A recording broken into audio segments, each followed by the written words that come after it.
Story will be continued. Eric is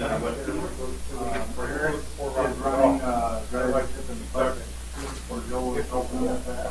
He's always been ready. He's always played somebody. Okay.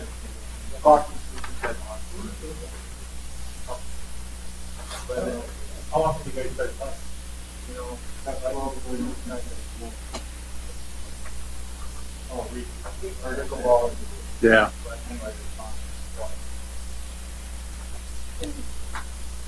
So we got a quorum. Yep.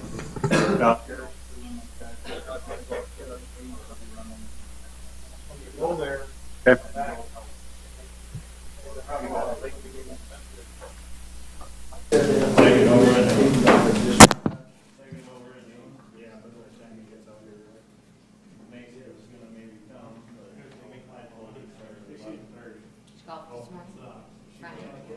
Did you golf this morning? No.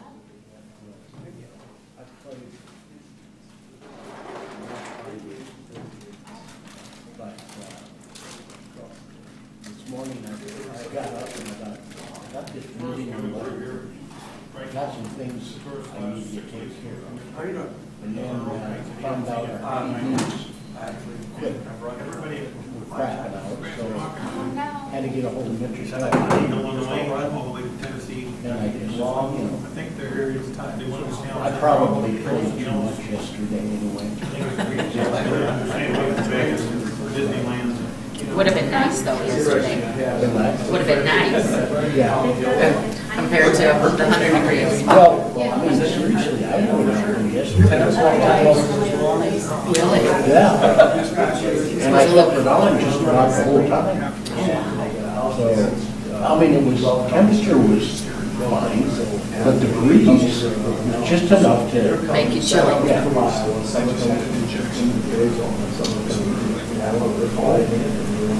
Sioux Falls sold out. Sioux Falls sold out. Went down to Sioux Falls. Mitchell sold out. I guess to about 1,000 people. Yeah. Is that what What do you guys ran? What do you guys were riding? Unbelievable, man, they're coming there. I think they're all doing outdoor stuff because of COVID. They're all outdoors now. Well, it's not very fast. It's just, Sioux Falls got it. Nathan, we're running live. Okay. Hello, Steve. Mark, how are you? I'm good. How are you doing? Let's call the meeting to order. Mark? Yes. Thank you. We're on a tight ship here. Start out with our special meeting. First, going to take any public input. See, we have a few members of the public. If you want to address the group now, you're more than welcome to. There'll be opportunities later as well. Okay. No delegations. Any additions or deletions? Any old business I'm aware of? So, with that, we're going to start into new business. And we've got Kevin Norby here from Norby Golf Design, and he's going to give us a run through on his master plan proposals, and we're going to go from there. So I'm going to turn it over to you, Kevin. All right. Thank you. Thanks for coming down. Yeah, my pleasure. So I put together a little slideshow here, but I also brought with me, I think many of you have 11 by 17, and there are some large copies here, which, you know, maybe after the meeting, if you have questions or we want to have some additional discussion on individual improvements or recommendations, we can, we can either pull it back up on the screen or we can lay these out in front of you. So let me just kind of recap for those of you who aren't familiar with what a long-range master plan is. From a golf standpoint, it's really a matter of finding a long-range vision or defining a long-range vision for the golf course. I always say it doesn't matter whether you're selling shoes or cars or golf. You need to ask yourself as a business, who are we and who are we trying to be? And I think that tells you how to, where to spend your marketing dollars. And in the case of golf, it tells you what kinds of improvements are going to be beneficial at your golf course.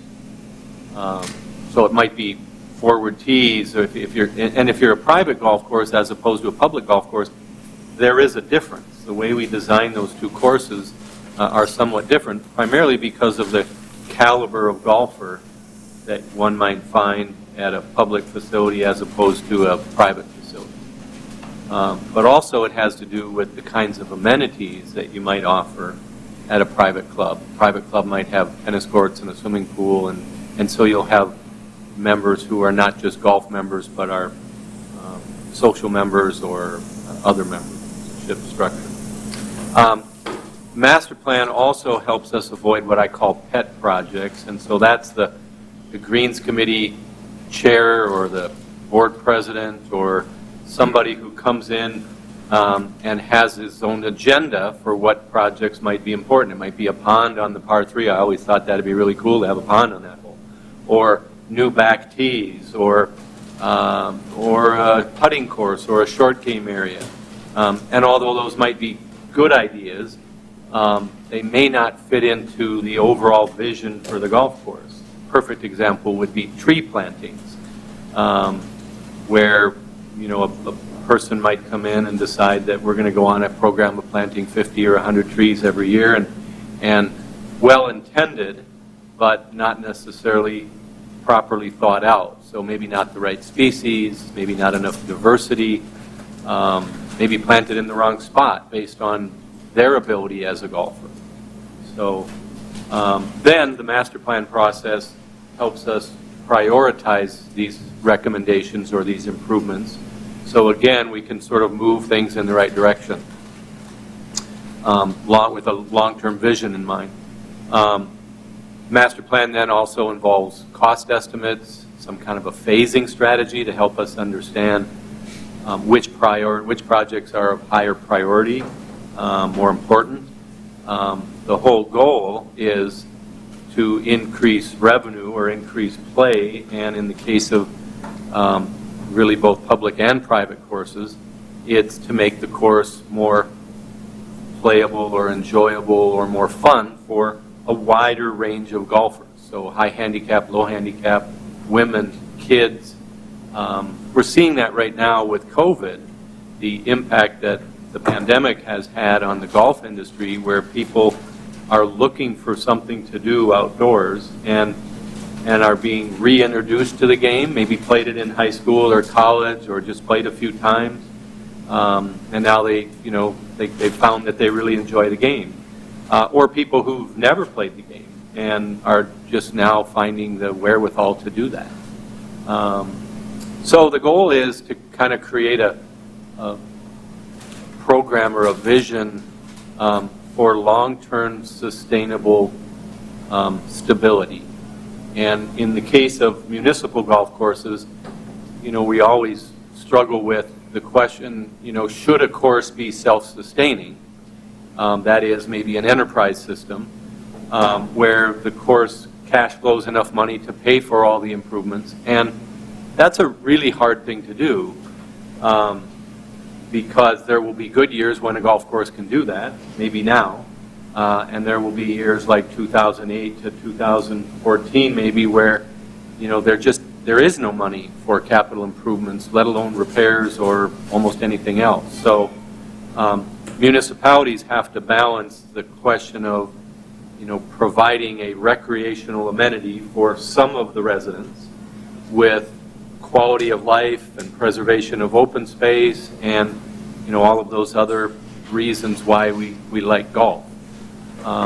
We know that nationwide, doesn't matter whether you're in Mitchell, South Dakota, or Minneapolis, Minnesota, or Santa Fe, New Mexico, pretty much 1 in 7 people golfs. And then you have your very avid golfers, who golf a lot. And so there are people, most people, and I would argue that this is the case in Mitchell as well, most people just don't golf. They might go out once a year and play in some company outing, but they might not own clubs. They might have to borrow clubs, and they don't consider themselves a golfer. And so our goal as an architect and as a consultant to golf course owners is how do we increase the number of people who might find golf enjoyable and fun. And so that's really kind of what it comes down to, I think, is making golf fun. So we started your master plan process really back in April with a kickoff meeting where I came to town. I met with Jason for a while, and then we all got together and talked. I then went back out on the golf course and took photos and took notes. And much of what I gleaned from this process initially, this assessment, is based on a topographic map. So we went in and we found topographic mapping of the golf course that helps us understand where the highs and lows are, where the drainage issues are, where the sight lines are. And then we went in and we used aerial photography to digitize fairways, greens, tees, bunkers, cart paths, trees, the buildings. And we went out on the golf course then and started taking notes and taking measurements and taking photos. And so we did that in April. We pulled together the topography and the mapping in May. I recently had conversations with a number of you. I asked Jason for some names of people that were on the board or on the committee, but also people that weren't, that were just everyday golfers. And so I had conversations with a number of people, a couple of women, a couple of low handicap golfers, a couple of higher handicap golfers. And again, just for me, helping to understand what you like about your golf course and what you don't like. And I always have to temper that with, you know, understanding that the people that are sitting in this room, that are on this board, are above average golfers. Whether you want to believe that at your club or not, but the National Golf Foundation would tell you that the average golfer shoots 115. The average golfer doesn't have a handicap or a GIN card.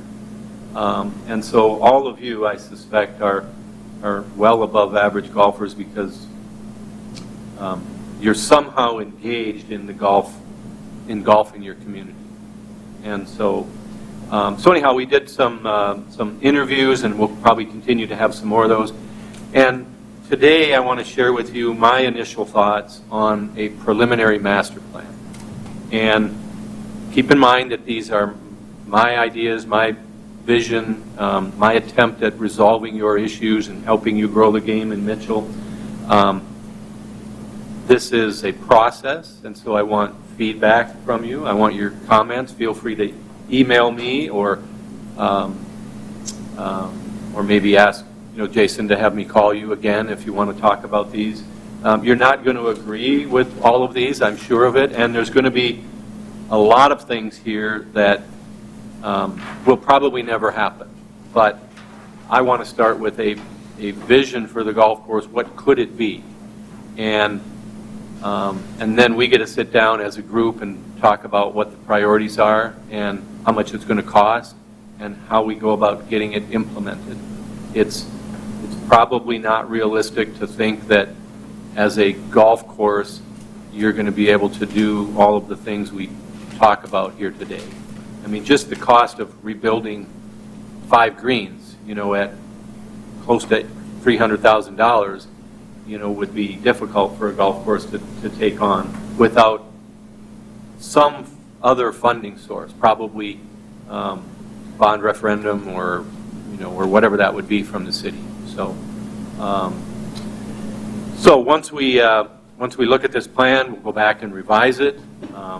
We'll continue to refine it. We'll work on cost estimates, try to break it into what I think would be a logical list of priorities. And there is some synergy between some of these projects, and we'll talk about some of these. So it may make sense to do, even though this project that costs $25,000 might be a really high priority, if we wait until we do this project, we can get that done at the same time, and there will be some economy of scale because of contractor mobilization. There are some things you can do in-house. So that's things that we'll talk about. And I think in the end, what we want is two things. One, we want to help establish a budget for future projects, but we also want the city to adopt the master plan. So again, we sort of avoid pet projects. Somebody comes in with a great idea and it's not part of the master plan. We need to just at least look at the plan and make sure that if we're going to dig a pond in that location, that's not the spot where we were going to move that green to.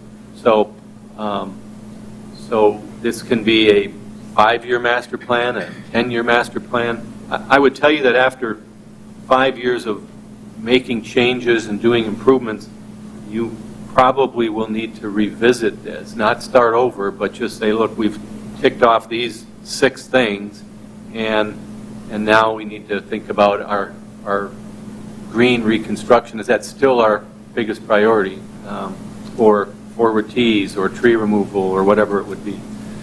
So, so that's this is a copy, and I know you can't see this. I've provided some details. If you don't mind, I'm going to turn the lights down just a little bit.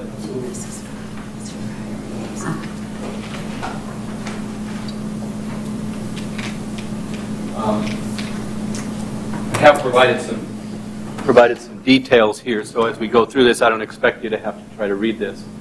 So what have I identified as the issues at Lakeview?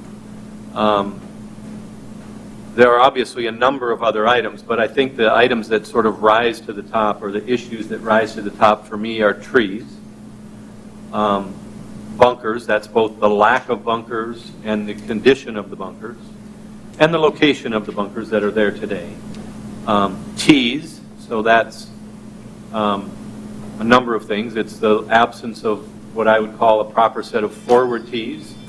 It's the existing tees being not necessarily level from top dressing or whatever that, or maybe not constructed properly in the first place. There are some holes that from a playability standpoint, 11, 12 in particular, are just really challenging, not particularly good holes, maybe a little on the quirky side even. Green reconstruction, you have at least two different kinds of greens out there because these have been built over time. And then the practice facilities, which again is a great way to grow the game and get kids and families and non-golfers involved in the game. So we'll talk about some other things, but this is sort of the items that rise to the top. So one of, if not the most important item that I'm seeing out there deals with tree management. You have a lot of trees, but you don't have a lot of diversity. You have a lot of locust trees, a lot of ash trees, some silver maples, spruce trees, cottonwoods. Not a lot of diversity. And the trees were planted many times in very close proximity to other trees, or they were planted too near the fairway or too near a green or a tee, or as you can see from the photographs, some of them are really close to cart paths and they're breaking up the cart paths. So what I would encourage you to do is to think about removing some trees to encourage the long-lived, healthy trees to get bigger and healthier, and start eliminating trees that have bad crotches or bad branching structure or are problematic from an agronomic standpoint. So shading the greens, or you'll see here on the lower right-hand corner is a green, the backside of number 6 green. You can see how close that tree is to the green. And as you can imagine, those roots are well out into that putting surface. So, you know, it's also from a playability standpoint, if you just slightly hit over the green, you end up underneath that tree. Well, the rules say you get a couple of club lengths drop. Well, that may not get you out from under the tree.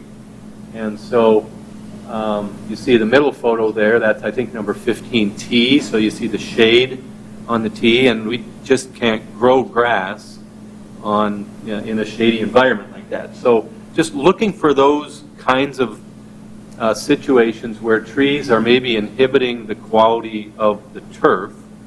Because really the only thing you have to differentiate your golf course from other golf courses is the is the routing of the course, the quality of the course, and the conditioning of the course. And so eliminating trees that are creating problems, cart paths, for instance, that are broken up from tree roots. You can see right here, this tree has now been cut down, but you can see how the roots just flared out and have, completely, there's the roots on this one, completely compromise that golf course, or that cart path.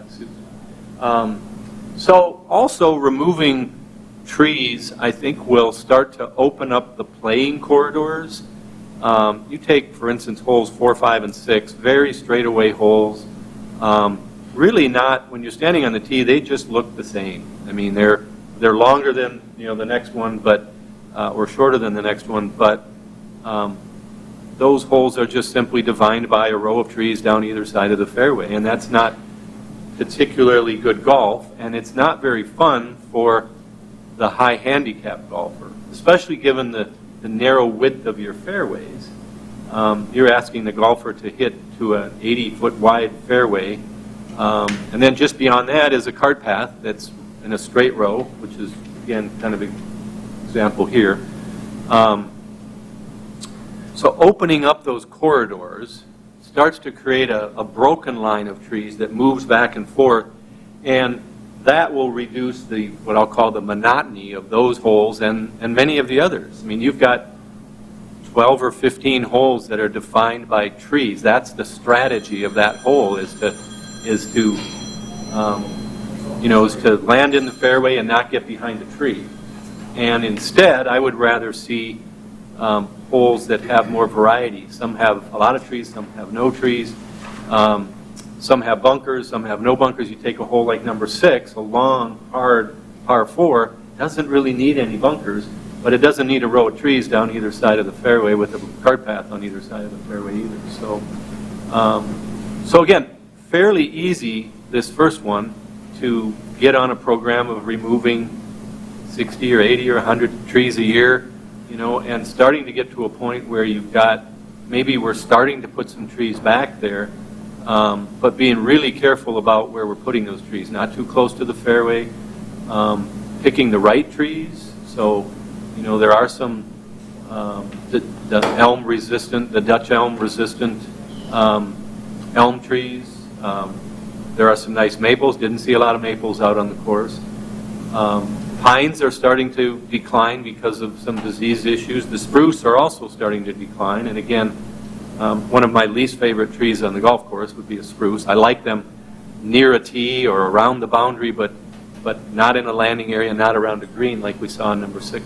So the goal would be to create holes that are easier to maintain, more visually attractive, more strategic, and so that would be, a place. And again, I talked a little bit about 4, 5, and 6, but tree-lined fairways, straight cart paths, lack of variety and interest, lack of strategy, and of course these 3 would need, two of these 3 would need, new greens. So,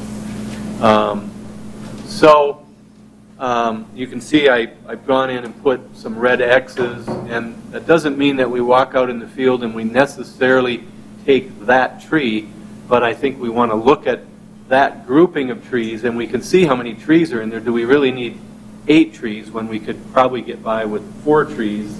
The closer they are together, the more vertical they grow. So if we open it up, they're going to get broader, and they're going to get a better canopy on them, and there'll be less competition for moisture and sun, so the turf will do better underneath. But a lot of little red X's here. You can see behind 6, I've got a red X on all those evergreens behind there. Here again, a tree that is on the east and south side of the tee, so it's blocking that morning sun that's so critical to getting the dew off the grass and keeping disease to a minimum. Again, we got these rows of trees here. There is some need for protection here, but I wouldn't say a great need. And rather than having a row of Lombardy poplars, it might be, 2 maples, an elm, and a pine tree. I mean, it could be quite a bit different than I mentioned bunkers second. This isn't necessarily in order of priority, but I mentioned bunkers now because we just talked about opening up the corridors and creating more strategy, more variability, more memorable golf holes. And again, if we start to open up, you know, these corridors, now we can start to bring these fairway lines over a little bit so we can widen it where most people hit the ball, but we can narrow it back down where maybe the lower handicap or the longer hitter hits the ball. And so take a hole like, this is actually your number 13, but you'll see why I've got it renumbered in a minute. So again, bunkers can start to create some strategy by taking a relatively short hole, and I happen to think that some of the best holes in golf are the short par 4, the drivable par 4. It creates an opportunity to ask the golfer if they're going to lay up or they're going to hit driver and carry that hazard. And so your 13 would be one of those cases where we could interject a little strategy. Same thing on 5, nice par 5, but widen it on, you know, the side there, interject a bunker. Same thing here. On your second shot, just asking yourself, should I lay up and leave a full wedge in, or should I try to get it up into here where all I have to do is chip it, and then greenside bunkers. So again, creating, you know, a little more strategy, providing some visual appeal, and framing the golf holes. So, also, when I look at your scorecard and I look at your tees, I think I said the first time I met with you, one of the first things out of my mouth was, where are the women in this room? And there was 25 people sitting there, and there was not a woman in the room. And so one of the first things I do when I look at a scorecard is I kind of look at the par 3s just to see what the lengths are and make sure that it kind of makes sense from a playability standpoint for the shorter hitter. And what you'll see right off the bat here is 122, 155, 112, 146, and 162 yards on the par 3s. Well, that's like hybrid, 3-wood, driver, driver, driver for, you know, for a woman with a 65-mile-an-hour swing speed. Where's the 75 or 80-yard par 3 that would coincide with, you know, a 142-yard par 3, you know, for the men playing from the tips.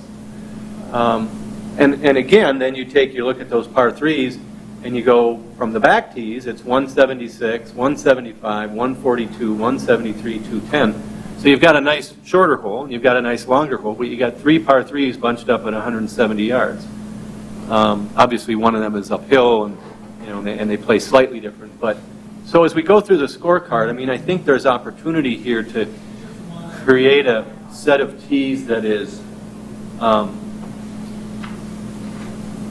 more enjoyable and more playable for really every kind of golf.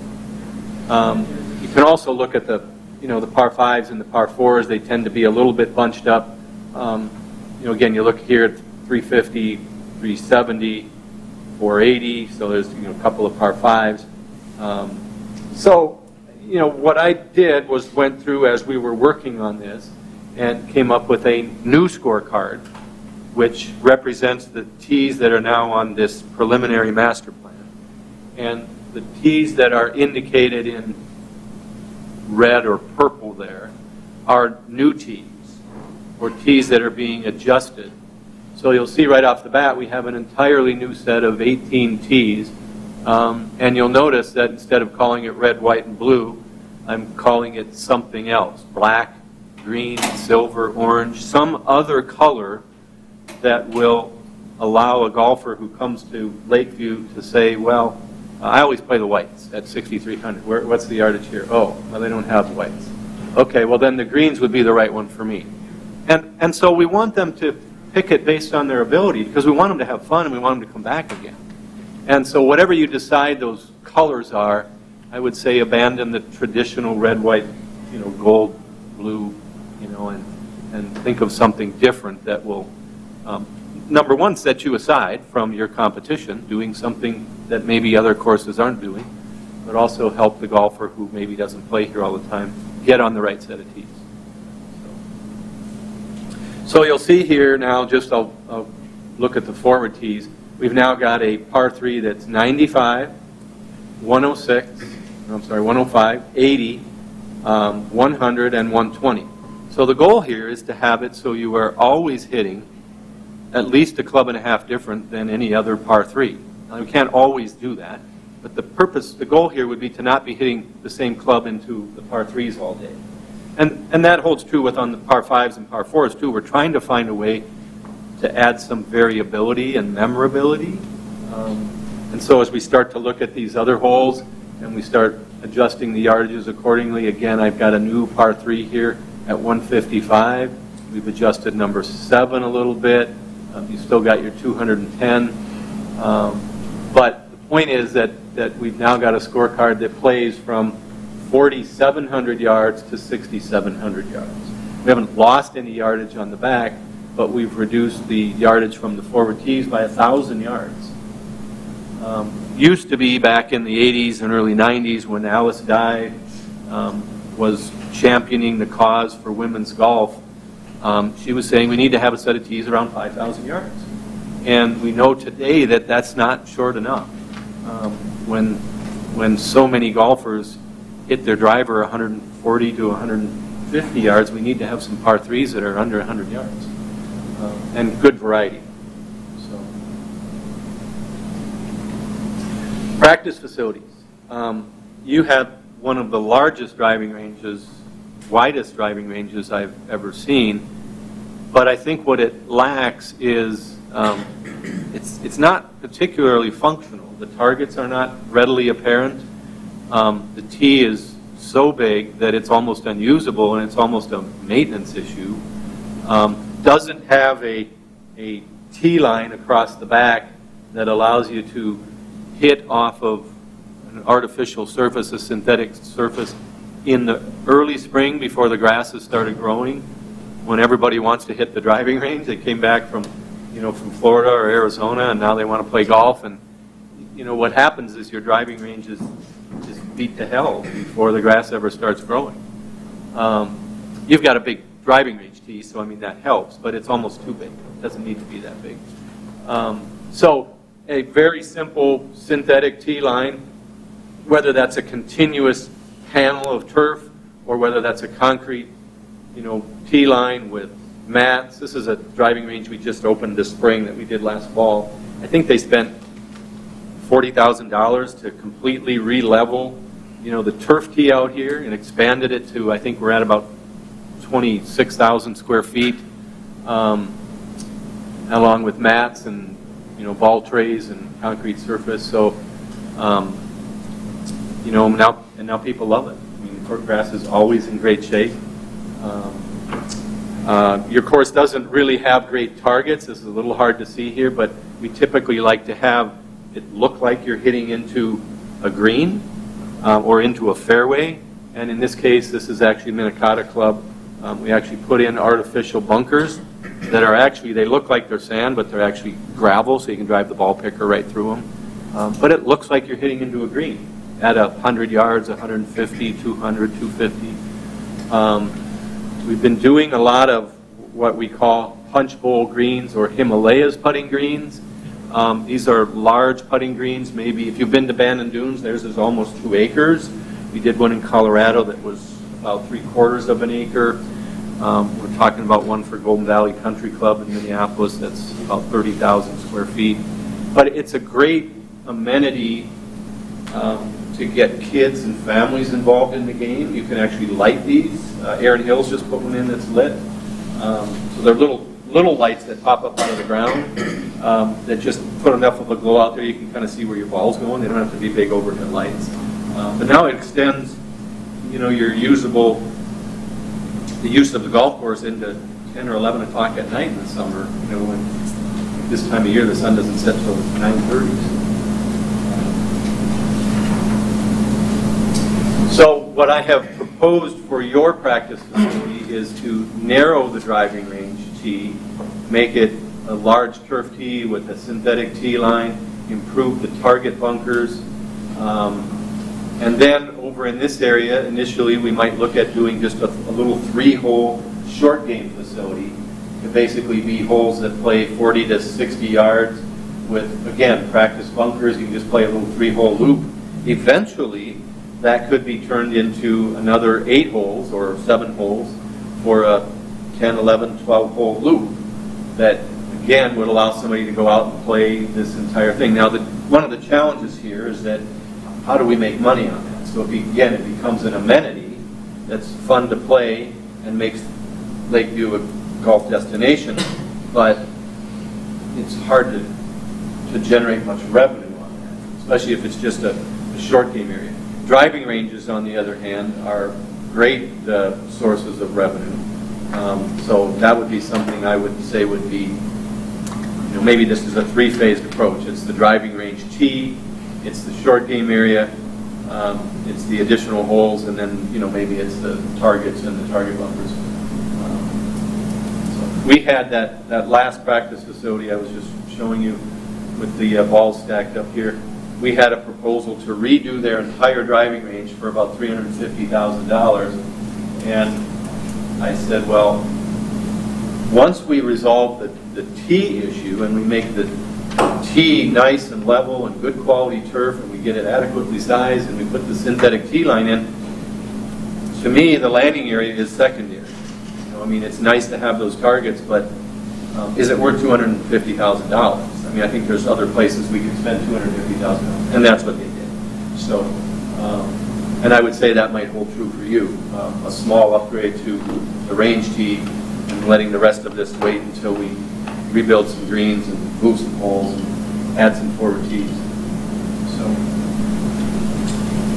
almost everybody I talked to, one of the first things out of their mouth was, we got to do something with number 11. We got to move the green to the left, or we got to lengthen the hole, or we got to do something different, and they didn't know what that was. And it's arguably the quirkiest, strangest hole on your golf course. I wouldn't put it in the category of a good golf hole.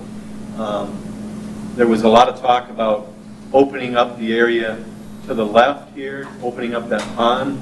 My fear is, and then putting the green over in this corner, my fear is there that makes for even a quirkier, weird golf hole. Now we're asking golfers to hit over that, and it's not an attractive pond. It's duckweed and algae, and if we open it up, it's still going to be an ugly looking pond. We could put a weir in there, we could raise the depth, we could dig it out, we could make the water cooler, and try to make it, but is that really the place to spend $250,000, and still be left with a kind of a quirky golf hole?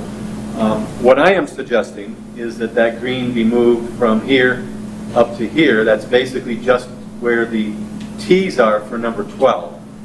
Number 12 would be abandoned. Again, not a great golf hole. I like uphill golf holes, particularly because they provide some variety, because most holes are either level or downhill. So I like the idea of the uphill golf hole, but then the question became, where do we put a new golf hole?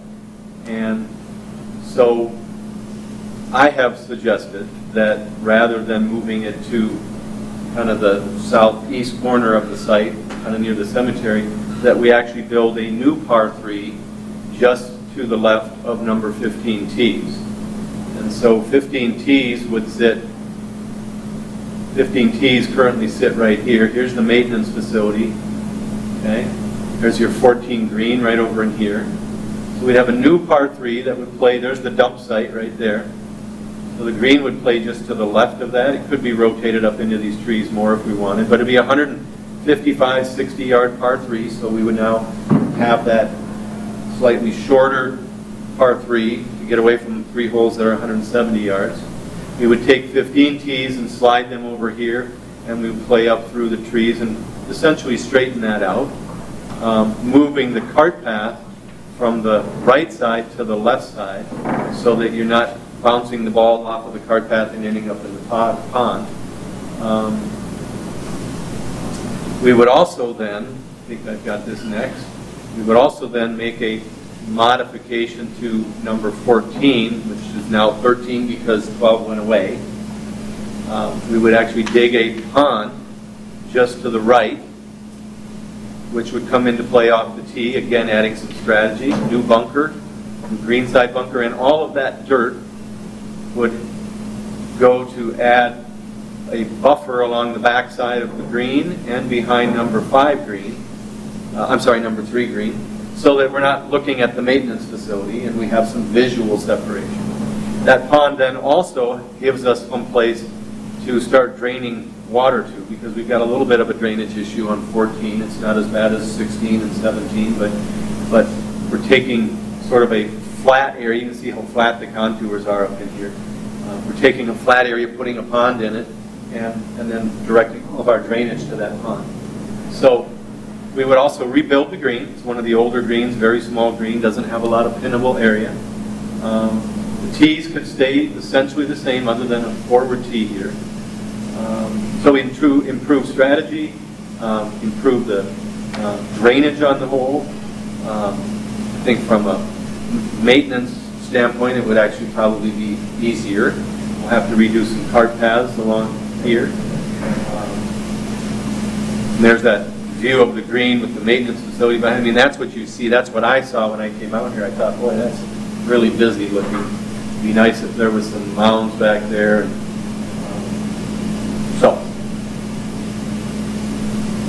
so that gets into green reconstruction. You have two distinctly different styles of greens here. One of them, of course, is the old, flat, round, push-up greens, and the others are these more modern greens. These other more modern greens, with some slight undulations, and both styles of greens lack pin positions. They're not very cuppable. The newer greens have so much movement to them that you can only cut cups in some areas, and you can't get the greens very fast. So you're limited probably to a 9 or a 9.5 at best, stimp. So I wouldn't put green reconstruction way up on the list of priorities. To me, there's some things that, as I mentioned, that I think are more important, but you take holes like 11, 12, 13, as part of making those changes, you would be rebuilding a green. 6 is obviously a green that, if we remove the trees behind the green, could be tolerable for a few more years.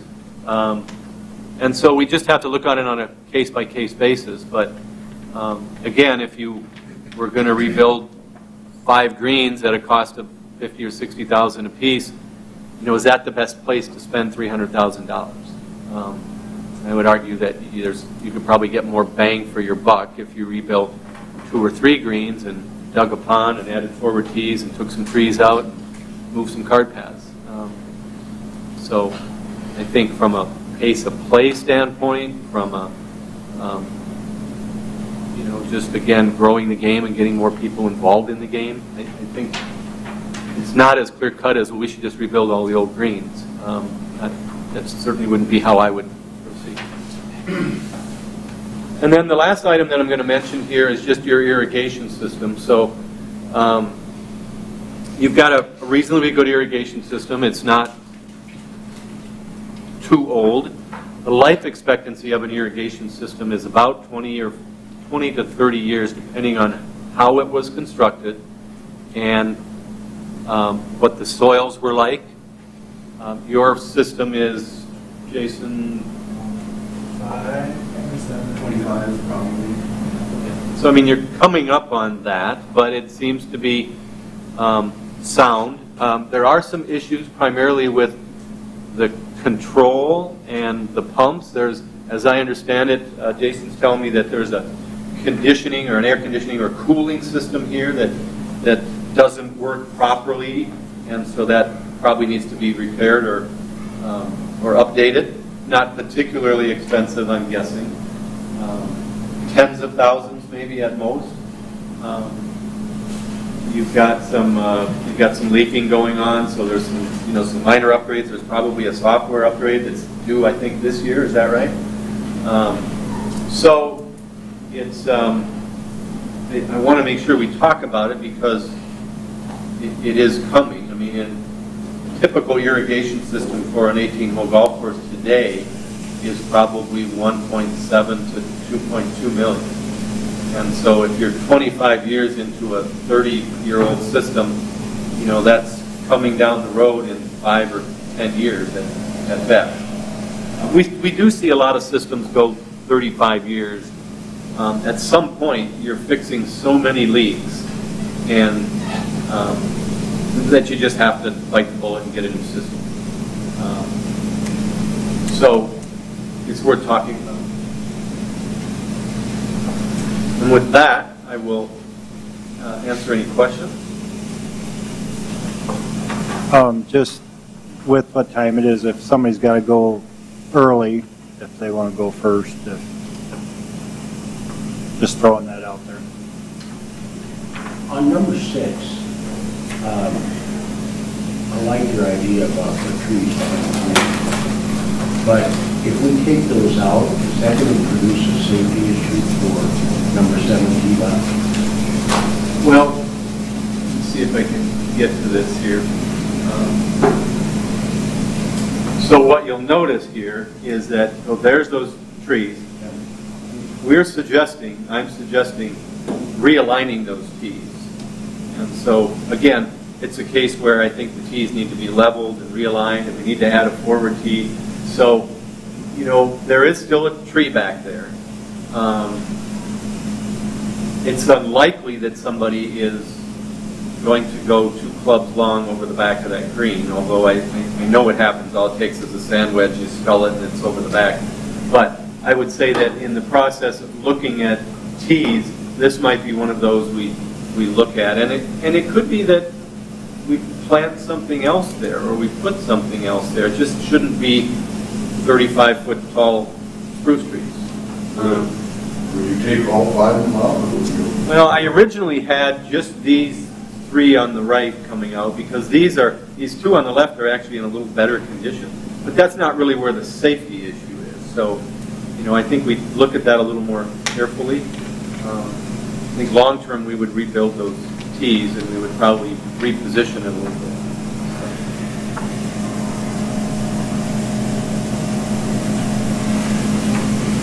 There was, as long as I'm on this slide, there's been some comments from some of you about doing something with these greens on number 7. And to be honest, I don't particularly like either one of those greens, and I'd like to see us actually rebuild these and do a completely different green. And so that might actually mean moving these tees back and moving this green back a little bit. There's no reason this couldn't be a shorter par 3. You don't need both greens. I mean, there's no reason to have it. I mean, this one is almost unusable. They're actually both really hard greens, so they're not particularly visible.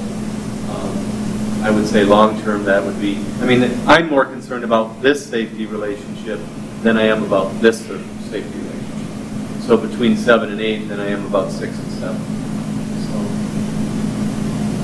I'll touch too, as long as we're on this slide, some tree removal here on 11. Excuse me. A new forward tee on 11. This is what we call a centering bunker. Again, sort of forces the golfer to decide whether he's laying up short of that or trying to carry it and either reach the green or just leave a little chip on the backside. And by the way, these center points here that you see are generally 280 yards off the back tee. So that bunker would be 280 yards off the back tee, and obviously would be considerably less than that. So the point is, a good, short, drivable par 4 can create some real good strategic holes. I think you'll have this on 11, your current 13. 14 would have water. It's a tough stretch of holes because 3 holes in a row will be short, drivable par 4s, but I think they'll all be good holes. Other questions? On the courses that you dealt with, do we have, would you consider our course having too many cart paths or, I mean, literally 4, 5, and 6, for example? Right. I mean, Yeah. You eliminate one and get by with, you know, and then second part of that is, are the locations of the cart paths actually good, or do they, I mean, would it be smart to run the cart paths up through the tree lines rather than alongside of them? Yeah. I think there's, you know, I was trying to be cognizant here of the cost of carrying out cart paths and putting new cart paths in. But I think there are places where that's what needs to be done. I mean, you look at the right side of 15, between the pond and the fairway, just a slightly errant tee shot, or 18, the right side of 18, just a slightly errant tee shot, and you're on the cart path and in the pond. 4, 5, and 6, again, are perfect examples. You know, most of the courses that we deal with do not have continuous cart paths from the first tee to the 18th green. That's nice, particularly if you have really wet soils. But when we get into high ground, so holes that are higher and drier, we really don't need to have cart paths. I mean, even on a rainy day in the spring, we're not pushing so much traffic through there that we need to have continuous cart paths everywhere. So to me, it distracts from the golf course. It makes a slightly errant shot potentially very penal. You know, the fact that you have them, you know, I wouldn't say that top 10 things we should do would be to go on a program of removing cart paths, but where there are opportunities, you know, to adjust, like right here, if we want to push this fairway out on number 5 and get a little more width right there, then we probably need to move that cart path or eliminate that cart path. And there's no reason we couldn't stop it right in front of the forward tee and pick it up again on the other side here, and all of this could go away on the right side of number 5. So I think it's a hole by hole basis. I wouldn't go on a program of removing cart paths, but I would look at cart paths as part of a bigger project. You know, if we're realigning a hole or digging a pond or adding forward tees, you know, is there some cart path we should be taking out? Because at some point, you're going to have to start overlaying or chip sealing or replacing those cart paths too, because of the number of trees you have. You know, we just looked at the ones on 2. I mean, those paths are pretty well beat with tree roots. And Just on that, this year and last year we didn't have any problems, but 2 years ago and 3 years ago we were so wet that that's what saved a lot of rounds going through. So we have it's a give or take. Yeah, we have to be very careful where we take it out. Yeah. But certainly we probably wouldn't do much removal on 15, 16, 17, unless we were going to go in and fix the drainage problem. And I don't have a slide on that, but we are proposing some drainage improvements on those holes as well. So just to improve surface drainage. Last week, 4 of us went over and played Elmwood. We played all 27, and I know that's one of your projects. Yeah. And I remember as a kid, Elmwood was just a tree-lined golf course. And even looking at it from Russell Street, it still appears to be a lot of trees there, but once you get out and play it, it's not so much. I mean, they're, like you're talking about, more strategically placed. A bunch of trees have been removed, and they're in strategic spots, and you're not totally penalized for being out of the fairway. They're in, you know, you still have a playability.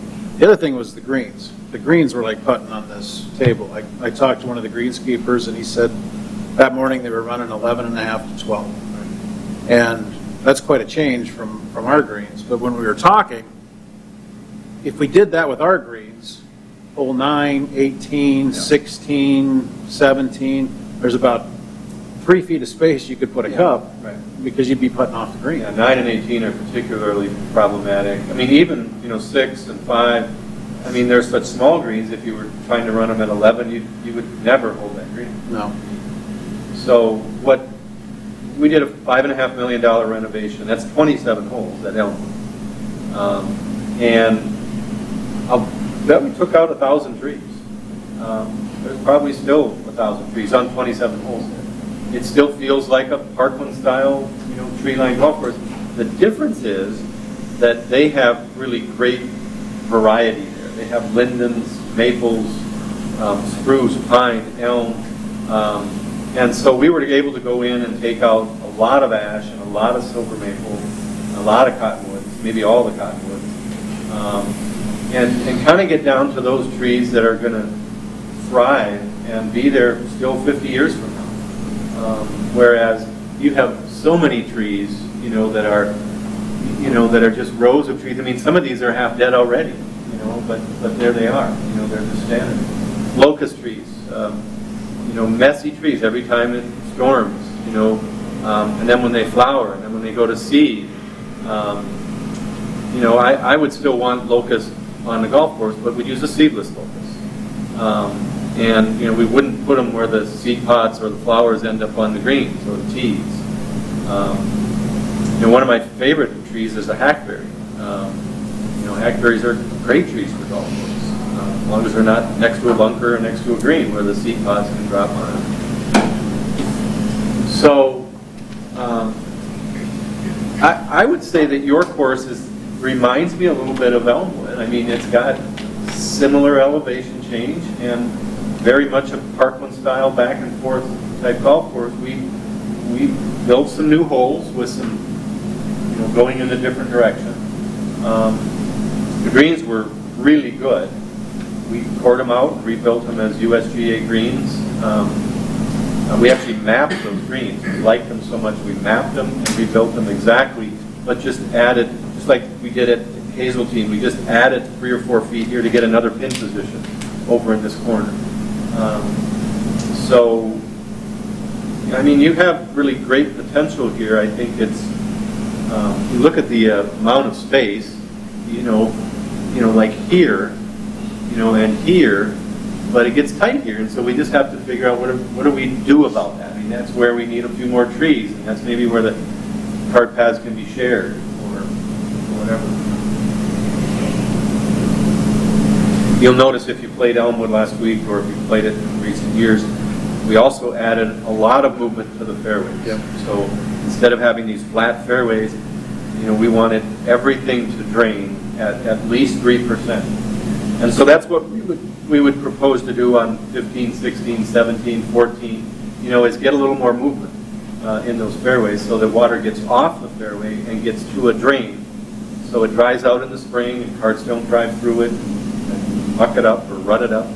So again, as I said in the beginning, there's a lot of stuff here to take in, and you're probably thinking, wow, well, that's all really expensive. But if it's a 10-year plan, so where are the priorities? Is it forward tees? Is it trees? Is it rebuilding 11 and 12? Is it a new driving range synthetic tee line that helps improve turf quality? And so and that's what we'll be talking about is, okay, we got all these great ideas, which ones are priorities? And what I heard a lot of you talk about was kind of the monotony of the course, the back and forth on 4, 5, 6. The fact that the par 5s are not particularly challenging because there's no strategy, it's just length. And so some of that is bunkering, and some of that is trees, and that is contour mowing the fairways so they get wider and narrower, and you saw that at Elmwood. And some of those fairways are 50 yards wide. Yeah. Which is great if you don't hit the ball or play golf very often. So, but then they pitch down to 25 yards where somebody who hits at 280 or 90, 300. Other questions? Anything from out there? Ballpark, like let's say that I love everything you did. Ballpark price, I know it's impossible without. Yeah. Well, Well, I mean, it's impossible, but I can tell you it's more than $1 million, and it's less than 5. What I would tell you is that the way these projects normally proceed is you start off with some smaller projects in-house. Maybe it's tree removal, and maybe we bring a contractor in 2022 to build 6 forward tees. And then in 2023, we decide we're going to move 11 green and build the new par 3 hole, and maybe the pond on 13. And so now you spend $400,000 or whatever. And then you go, well, if we keep at this rate, we're going to be under construction every year for the next 10 years. And then you go, well, let's just bond for $1 million. And as long as we're now 2 years from our irrigation system being, we might as well just put the new irrigation system in and be done. So I'm making it sound really simple, and it's not that simple, but you have a luxury being a municipal golf course to bond for this money or to find a way to pay for this, just like you would a new roof on City Hall or upgrades to the Corn Palace, or,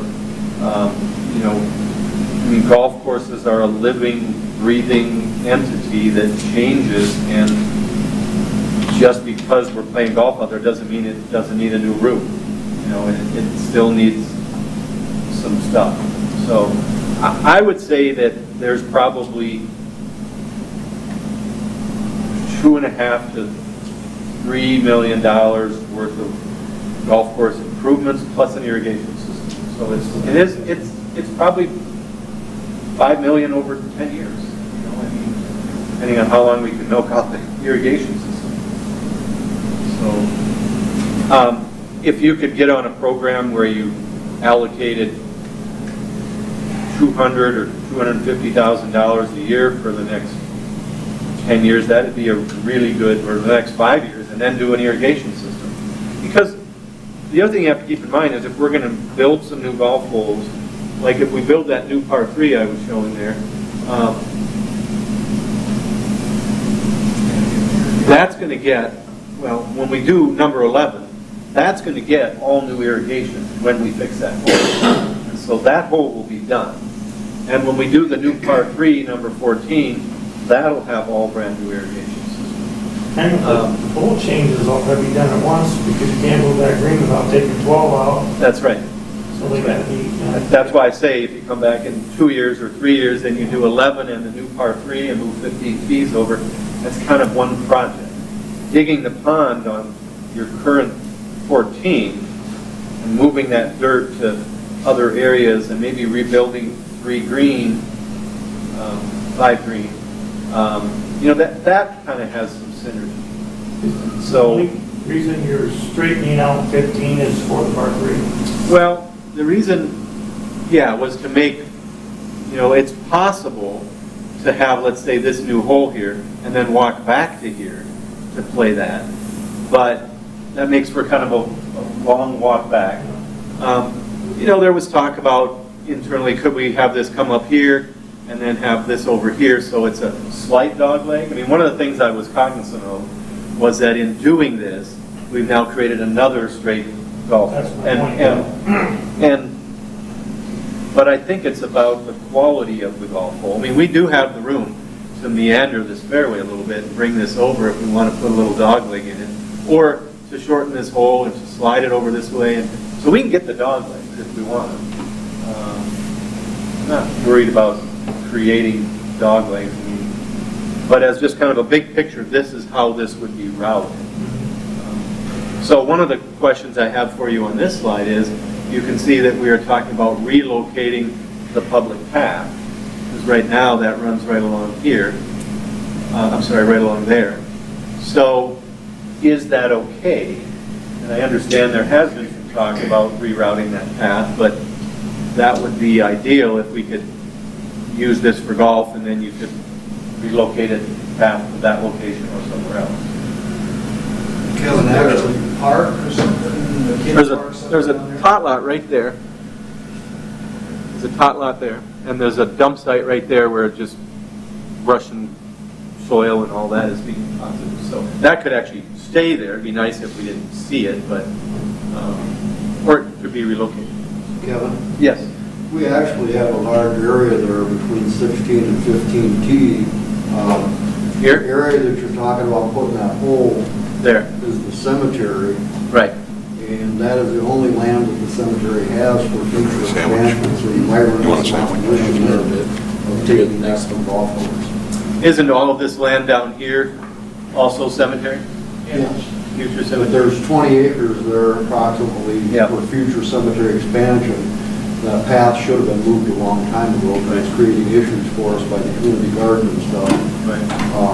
But anyway, that is cemetery expansion area or dedicated to that, so you might run into some opposition from the city. Yeah. tying it up with golf. Well, you know, if this has to change slightly, I think that the idea is that 11 gets moved, 12 gets abandoned, and new par 3 over here. If we have to change it or shorten it, or we want to make it a dog leg. What I liked about straightening this out is I didn't particularly like the relationship between this pond and the landing area. I like that we can bring that pond in, maybe even closer to the fairway than it is today.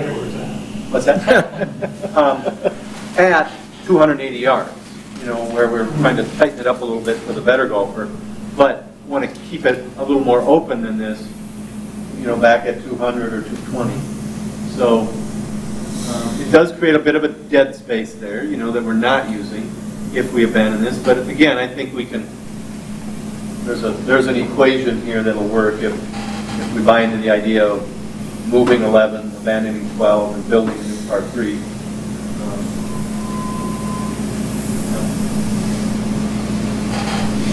Other questions? What happens to the greens, like if you abandon 12 and, you know, like we have 7 already there, that they made the new 7, and it's just kind of there. Yep. So is that what happens to 12 too? Well, so on 11, the old green would be abandoned, or it could be a nursery green, you know, it could be, I would say, just abandoned. The green for number 12 actually becomes the tees for the new 12, so we can actually push that hole back just a little bit. 7, you know, again, I would just eliminate it. I mean, we don't want to spend the time and the money to maintain it. Long term, I would again suggest that, I mean, 8 should be reconstructed at some point. I personally, it's a bit of a diabolical green site, but I think that's what defines that hole. It's dramatically different than all of your other greens because it's an old green. I mean, that's the way classic greens were built, with these hard fall-offs. So I wouldn't change it a lot. I mean, I would make it more subtle so it would be easier to mow and maintain, and I would certainly make it bigger. But I'm a little more concerned about the safety relationship between 7 and 8. So if we were going to rebuild this, I probably would move it over slightly.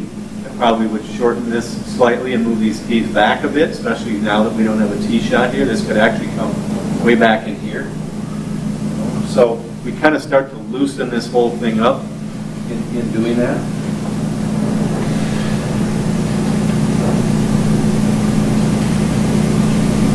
The challenge with rebuilding 12 green is, as you know, the Indian artifact issue there, and so we can't do much there.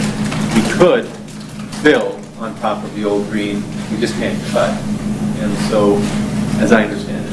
So I think this is a really good solution. Move this one, move this, pull this back, open this up. You know, it kind of all fits together as a really nice little puzzle. Actually, 7 greens are included in on that too. So.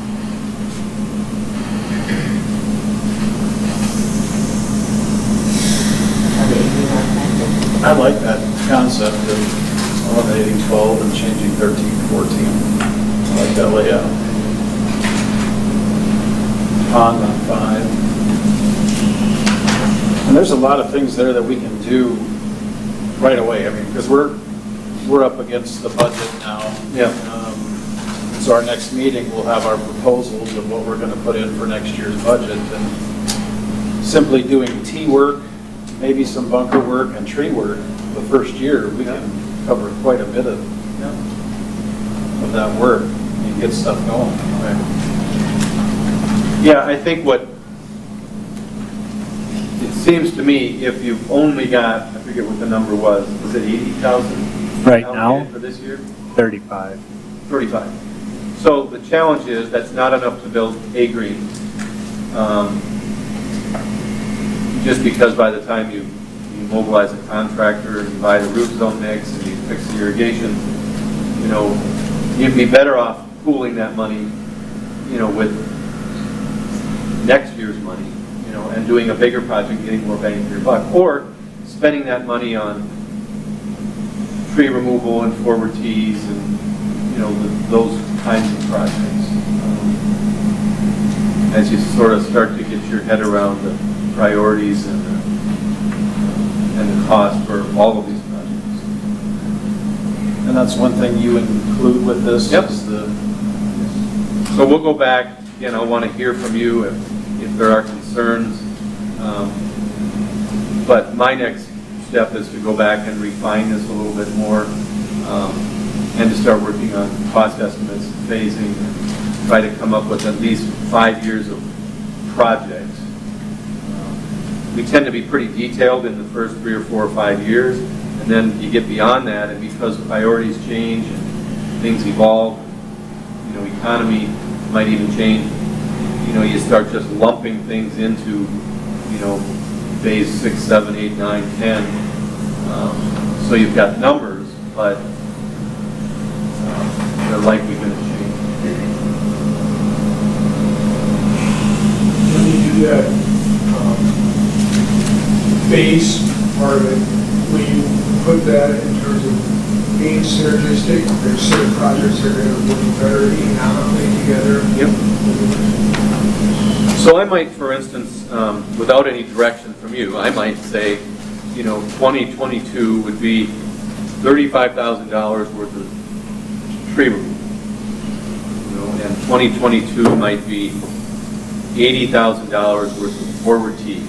You know, when we just get all of the tees done. And there might be some tree removal in there too. 2023 might be move 11 green, abandon 12, build the new par 3, shift 15 tees, or whatever we come up with there. And so all of a sudden now you've gone 35 to 80 to $250,000, or you know, or whatever that ends up being. So, and so we might have 2 or 3 years of that, where now we go back and we dig the pond on 14 and rebuild 5 green. And after that, you know, we're kind of back to adding some bunkers and removing some cart paths and maybe an irrigation system. But yeah, it'll be broken down so it makes sense. Like you say, we can't just you can't just rebuild 11 green and not build a par 3 somewhere. We have to be able to fix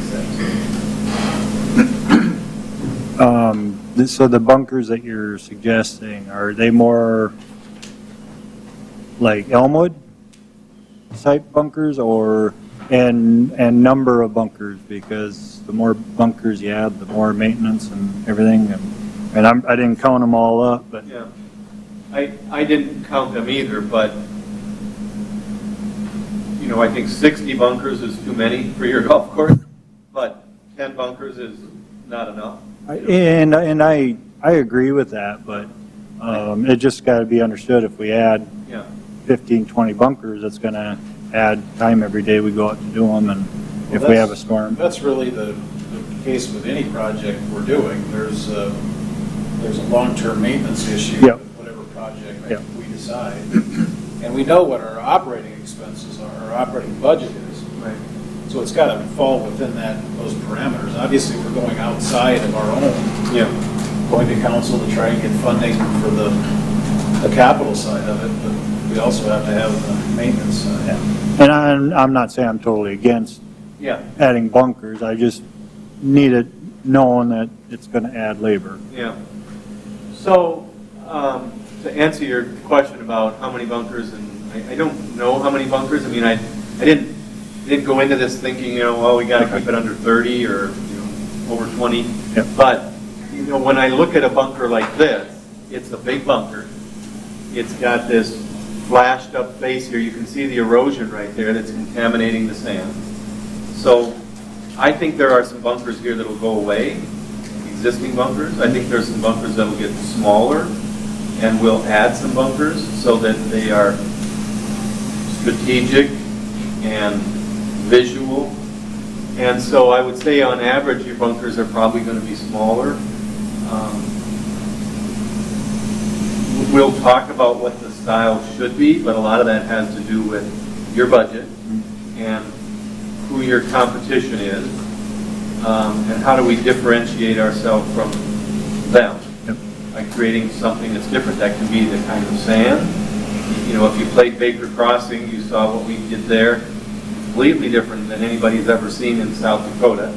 And his revenue was up 60% in the 2 years that followed that renovation, because people were talking about it and they were driving out there to see it. And same thing, Prairie Green, completely different bunkers than Elmwood. Bay, Cape and Bay flashed up. So, you know, my sense is that it'll be more similar to Elmwood, but maybe easier to maintain than that, because they had a little bigger budget than you do, I think. Maybe more of a grass face and flatter sand.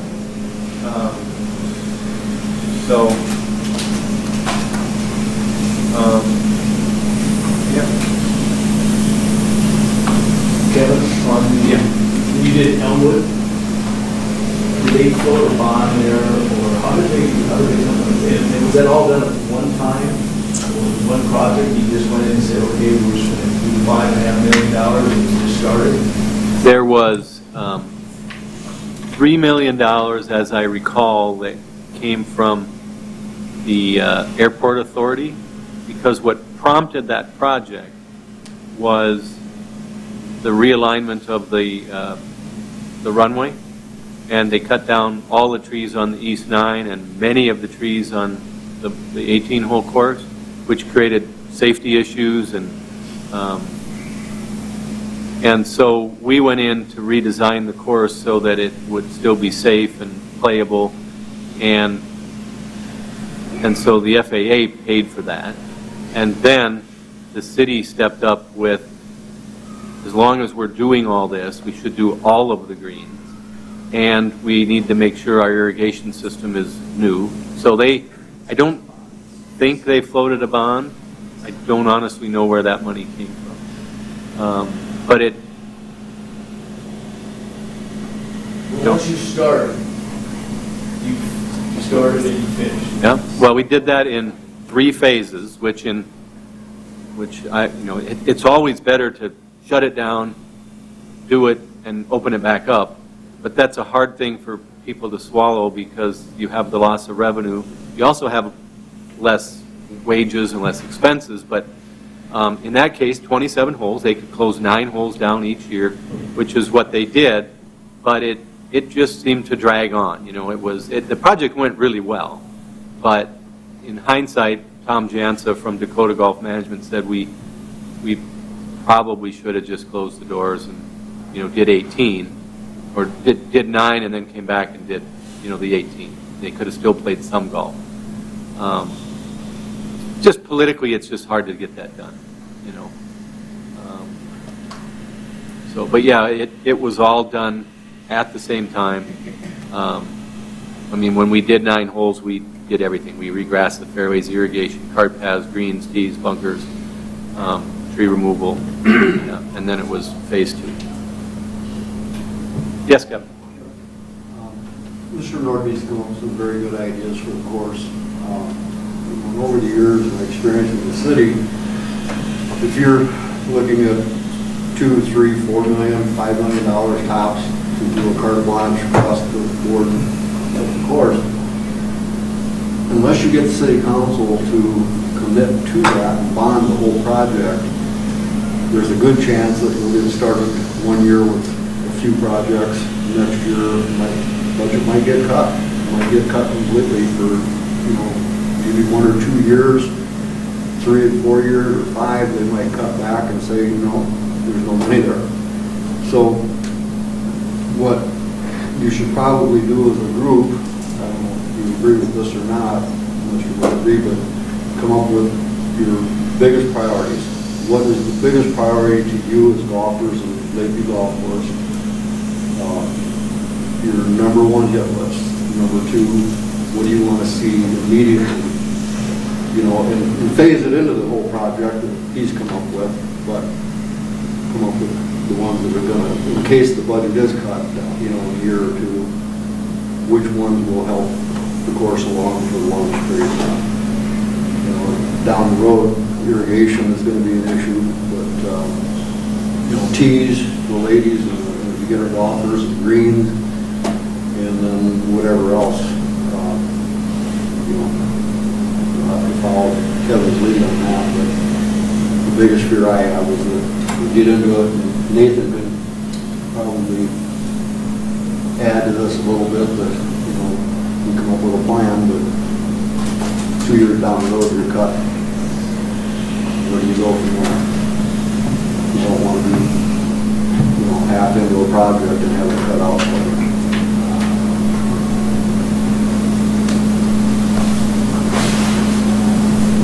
Can irrigation be replaced, say a new section here, change something? When it comes time to do the whole irrigation? Yeah, so again, on like hole number 11, if we move that green and we realign the fairway, add some bunkers, put a new forward tee, I would think we might irrigate the entire hole from tee to green, and that hole is done. And then when we build that new par 3, you know, that's all new irrigation, as would be at least the first part of 15 where we realign the tees. So that would not need to be done again in 5 or 10 years. It is possible to phase irrigation to some degree throughout the rest of the course, even though we're not building a new hole. The problem is it's going to get really expensive to do that. If you pick away at, let's say we're going to do 3 holes a year for the next, 6 years, you're going to pay mobilization. You're almost better off doing the whole thing up front and then paying off that debt over those 6 years instead of trying to do a little piece every year for 6 years. Well, you can see if you're going to come up with course design, there's no sense of putting a whole new irrigation system in until you build one. Right. I mean, there are holes like, let's say 4, 5, or 6 that we're not changing the hole. We may be widening it a little bit, and we need to know when we're designing the system that someday this fairway is going to be a little wider here or a little narrower there. But that's pretty easy to do. I mean, we can, as long as we know and we're committed to that plan, we'll put the heads in and make sure that then it's just a matter of mowing patterns.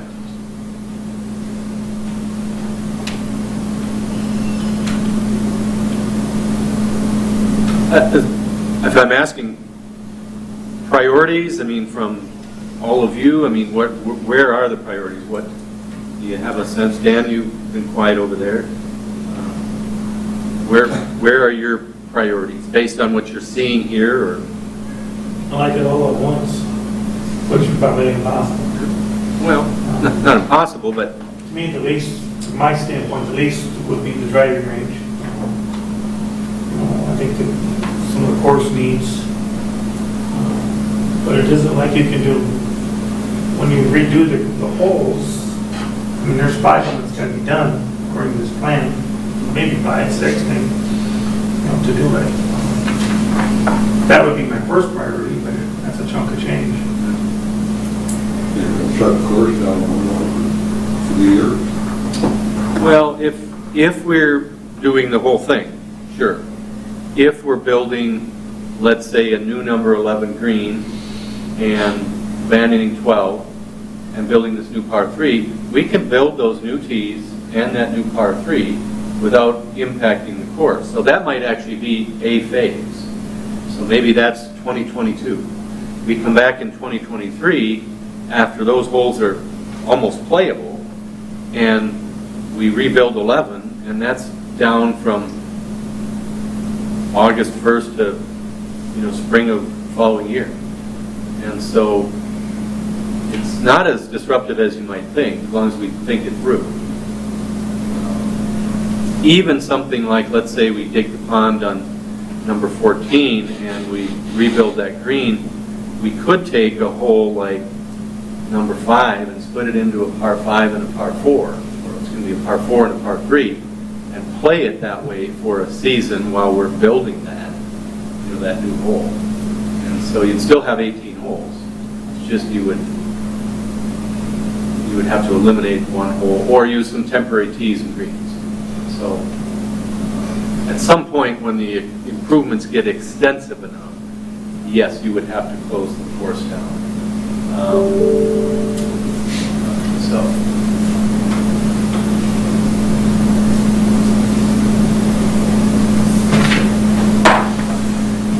It seemed like relocating 11, eliminating 12, and doing that plan there would probably be the least intrusive overall for the course.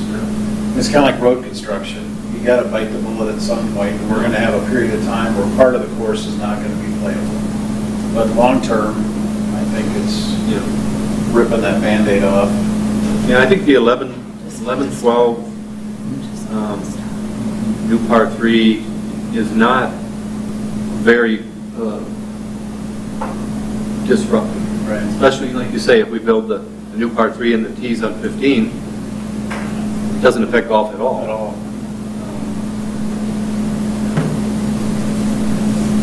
So do you also do then, like you talked about forward tees moving forward? I like that. I hear a lot of that from women that we do have that long. And I think when we play about 5,600 yards at this point, and where 748 is about an average for a woman. Is that stuff that you do, or that like our guys do, or how does that, like the forward tees and the tree removal and some of that kind of stuff? So my company doesn't do construction. We are the architects. It'd be like you hire a building architect and then you hire a contractor to build his plan. My role during construction would be to come up with this vision, to then come up with the construction documents that allow us to get competitive bids from contractors, and then to come out during construction and make sure they're following the plans and it gets done properly. On something like a new green or hole number 11 or the pond on 14, that's clearly a big enough project. We need a contractor. The contractor that is just finished a project for us up in Aberdeen at Lee Park is Dunnick Golf out of Princeburg, Minnesota. So they're not far away from you. They're also doing a project at Cattail Crossing for us this fall. They're rebuilding 3 greens. So you get into some smaller projects like building forward tees. I'm a big fan of using contractors to do what they do best. And then if we want to save a little money by having the in-house staff get involved, it might be things like they would haul the soil, or they would cut the trees, or they would lay the sod, or seed the green. Things that don't require a particular amount of special equipment or knowledge or expertise. When we build a tee, for instance, those are laser leveled. They're leveled with a Sand Pro with a laser level on it. It's a pretty specialized piece of equipment if we want to get it level. If we want to just get it close, then you could probably do it in-house. But then the question is, does Jason actually have the staff to do a construction project and at the same time continue to do maintenance on the course? And typically these projects are done in August, September, October, when golf is a little bit slower, but the college kids have gone back to school and he's shorthanded. So I would encourage you to bundle projects and get enough money allocated that we can get a contractor in here. And then if it comes in over budget, or we think we want to have Jason and his staff help, we figure out where we can save money doing that. So are these construction people, are they like landscape people, or they're actual construction people? They're actual golf course contractors. Okay. So, I don't know that there are any in South Dakota. The contractor that did Elmwood, which was a big company, was out of Nebraska. Again, the 2 projects up at Cattail and Aberdeen, we're Minnesota. We've got a project in North Dakota. They're out of Kansas. So these are companies, this is what they do. They travel around the country and do these kinds of projects. They specialize in golf course construction. So they know how to build greens, they know how to build tees, particularly irrigation. These are high pressure irrigation systems, 110 pounds per square inch, as opposed to your lawn irrigation is about 30. So the pipe is actually fused together, and they have pretty elaborate electronic systems.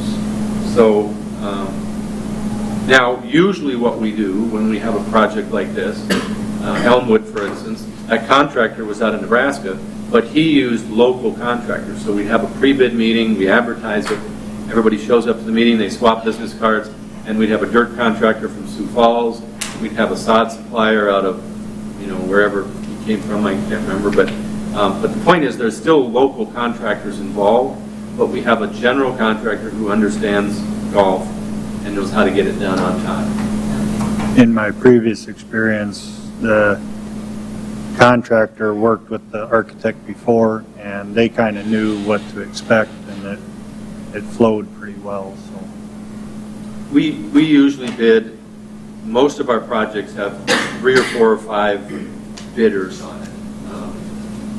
Again, it depends.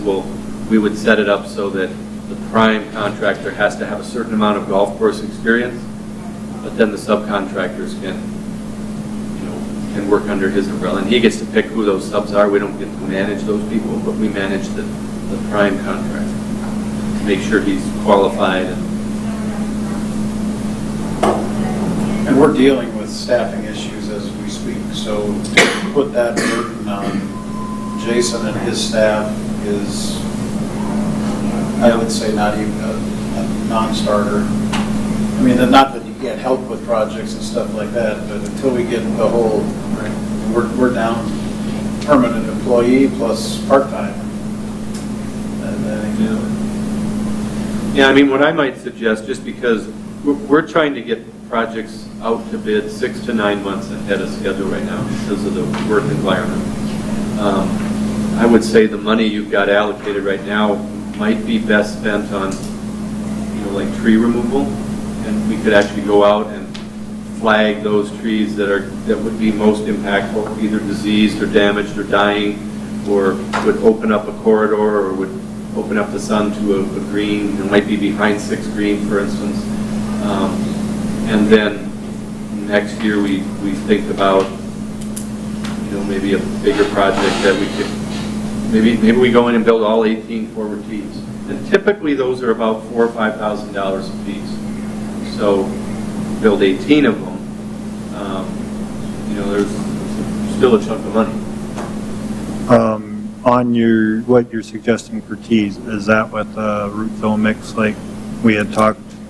Or depends on what your budget is, Yep. and I'll need to learn more about your topsoil here, but typically the tees would have 4 inches of root zone mix, so it would be a sand peat moss mix.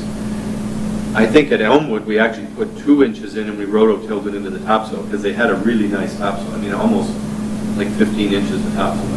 I don't think I broke a tee while we played there the other day. No.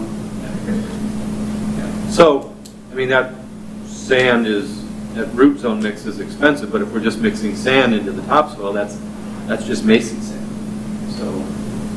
So that, I would say yes, we would have some sort of root zone mix, but I don't know if that'd be 4 inches or 2 inches, or we'll have to look at the soils to make that determination. But I mean, take 18 tees at $5,000 a piece, it's $100,000. So that might be a good budget for next year, along with maybe some additional, maybe it's another 35,000 in trees or something. And now we sort of position ourselves for 2023. Do we want to do a bigger project? 11, 12? Do we want to dig a pond? Do we want to fix the driving range tee? Or while they're here, I mean, we could look at doing something to 9 and 18 greens. I'm not suggesting blow them up, start over, but I think we should pull some cores and look at that. But I think those could be softened without being completely reconstructed. I would argue, though, that 9 and 18 aren't really a lot worse than 6 or 5. You know, I mean, there's the percentage of cuppable area on 5 and 6 is greater, but they're really tiny greens. You know, so you kind of have the same problem. I personally would rather see you spend the money on the pond on 14. And, you know, I mean, those would be dramatic changes that would impact not only the high handicap golfer, but the low handicap golfer, making it wider, more playable for the high handicap, and more strategic for the low handicap.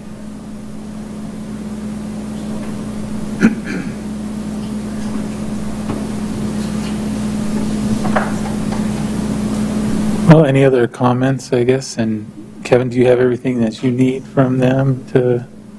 Unless I hear specific feedback in the next week or tonight or today, I will go back and make the changes I think are appropriate and start working on cost estimates and phasing. So if you have comments, I would say maybe forward them to Jason and he can forward them on to me. I'd like to just see everybody's opinion on 15, I'm a dog leg fan. Yep.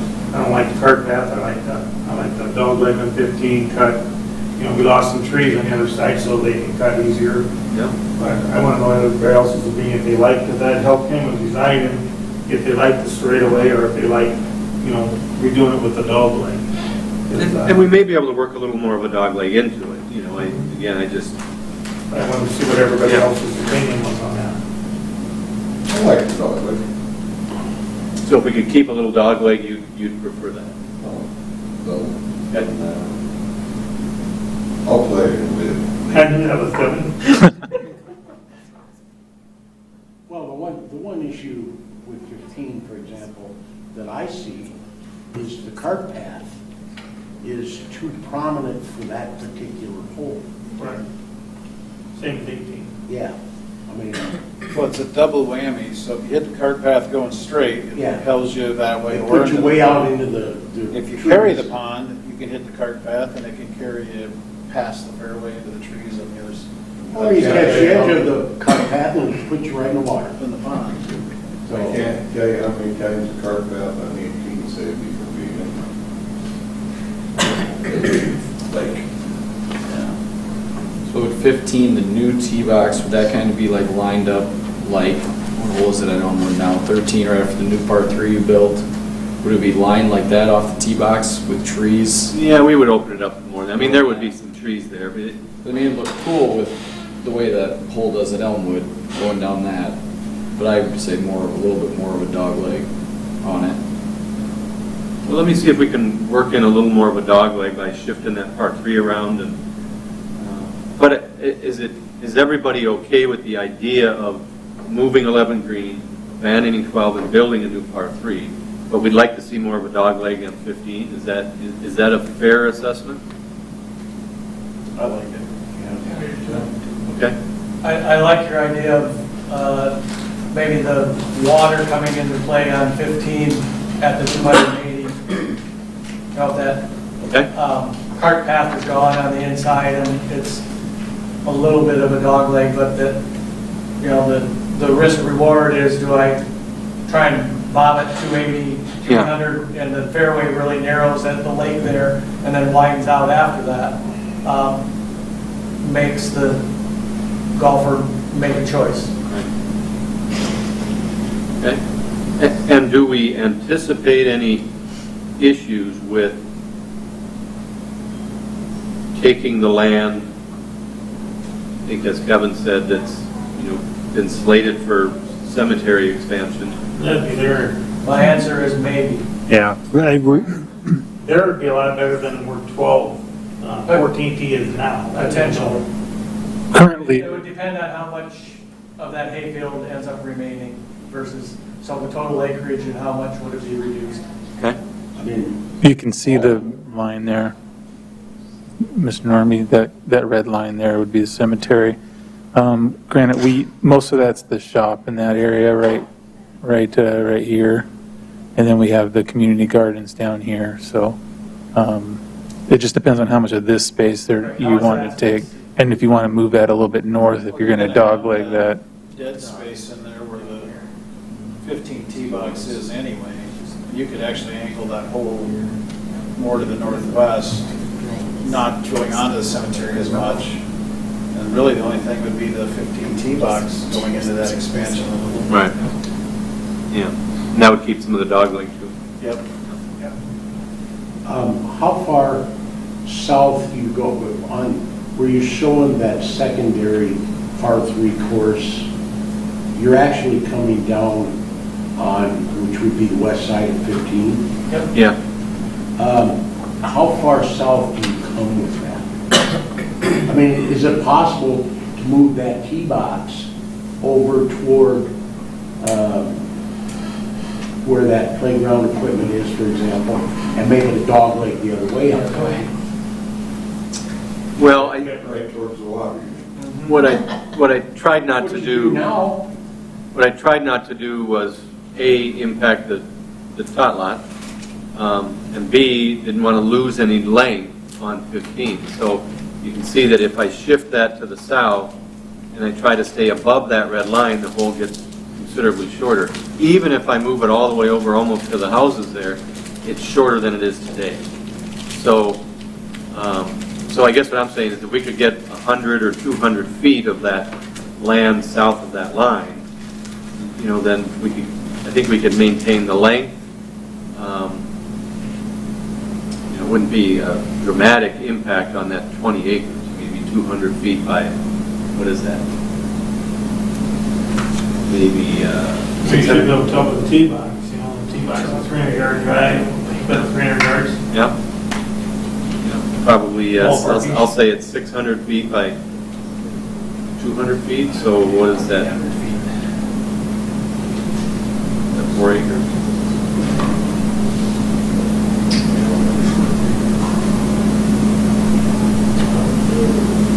It's kind of funny because all the storage is on cemetery, according to their red line. Yeah. Well, and we don't know specifically what those properties are because they're not designated. They haven't been plotted, so. There's the dump right now, right? Yep. Okay. And we're talking about, I've got the T's down here. So this is the land that's slated for a future cemetery, correct? Yes. Okay. Yep. So, you know, we'd be looking at, you know, essentially taking over something like that, or actually it'd be less than that because we would, you know, it would dip into it. You know, maybe it'd be a V shape here. And you can put the cart path along the homes. I had On the cart path outside. running through here, but And the biggest issue with that, Kevin, is this is the only area we have left to expand the cemetery. So that's the biggest issue with the whole thing. So with 20 acres, how many acres is our old cemetery on? Down there, 150?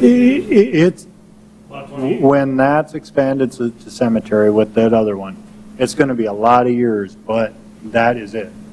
We don't have nowhere else to go. Yeah. So that's just what the issue is. So I'm not saying it's not possible. Another 150 years, especially with people cremation and different, they're going to have to go somewhere, someplace. Yep. Yep. Anyway, well, and again, this gets back to the first slide, you know, what is the vision for the golf course? You know, if we want to have, you know, legitimate golf holes, strategic and playable and fun and fair and all that, then, you know, that's what I think needs to be done. So if we take 2 or 3 or 4 acres out of the 20, you're only left with 17 acres instead of 20 acres. I can't answer that for you. I mean, is that acceptable or not?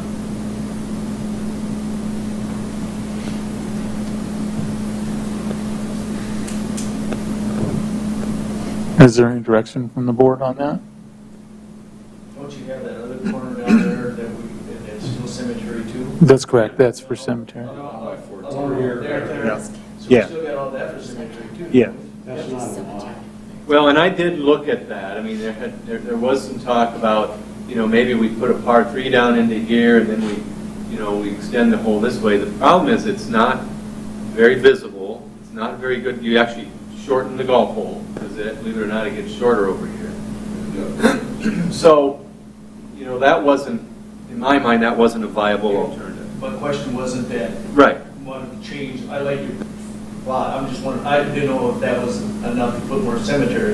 You would Right. take a little bit out over here on the south part, but we have that extra over there, that's all. Well, Yeah. that's designated as cemetery already. Yeah. Right. So is the community gardens area too. I mean, that's designated as a cemetery, and we've used that as the gardens. My recommendation would be to, I mean, we can cross that bridge, but I'd say let's make golf course a priority because that's the immediate need right now. And eventually we're gonna run out of room for cemetery at some point. But if you look at the size of the cemetery we have right now, which isn't full, but it's getting there, that's gonna buy us a lot of time. And I think the more immediate is, if we have to dip out into that piece, to me, it's worth it. We'll just try to minimize it. I mean, that would be my direction, is just minimize that input as most we can. Well, really, all you need is an area big enough for a tee box, right? Right. Well, it'd be the green too. It'd be the part. Nathan, right, you want to put my slide back up again? We'll just take a look at how that tee fits into that. Let's see, is it this one you want, or is there, Yeah, just go ahead and hit the slideshow and I'll zip to it. oh, okay.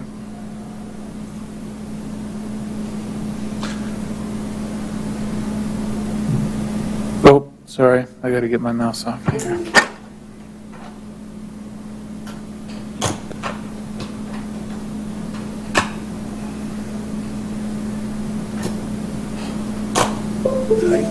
Okay, you should be able to.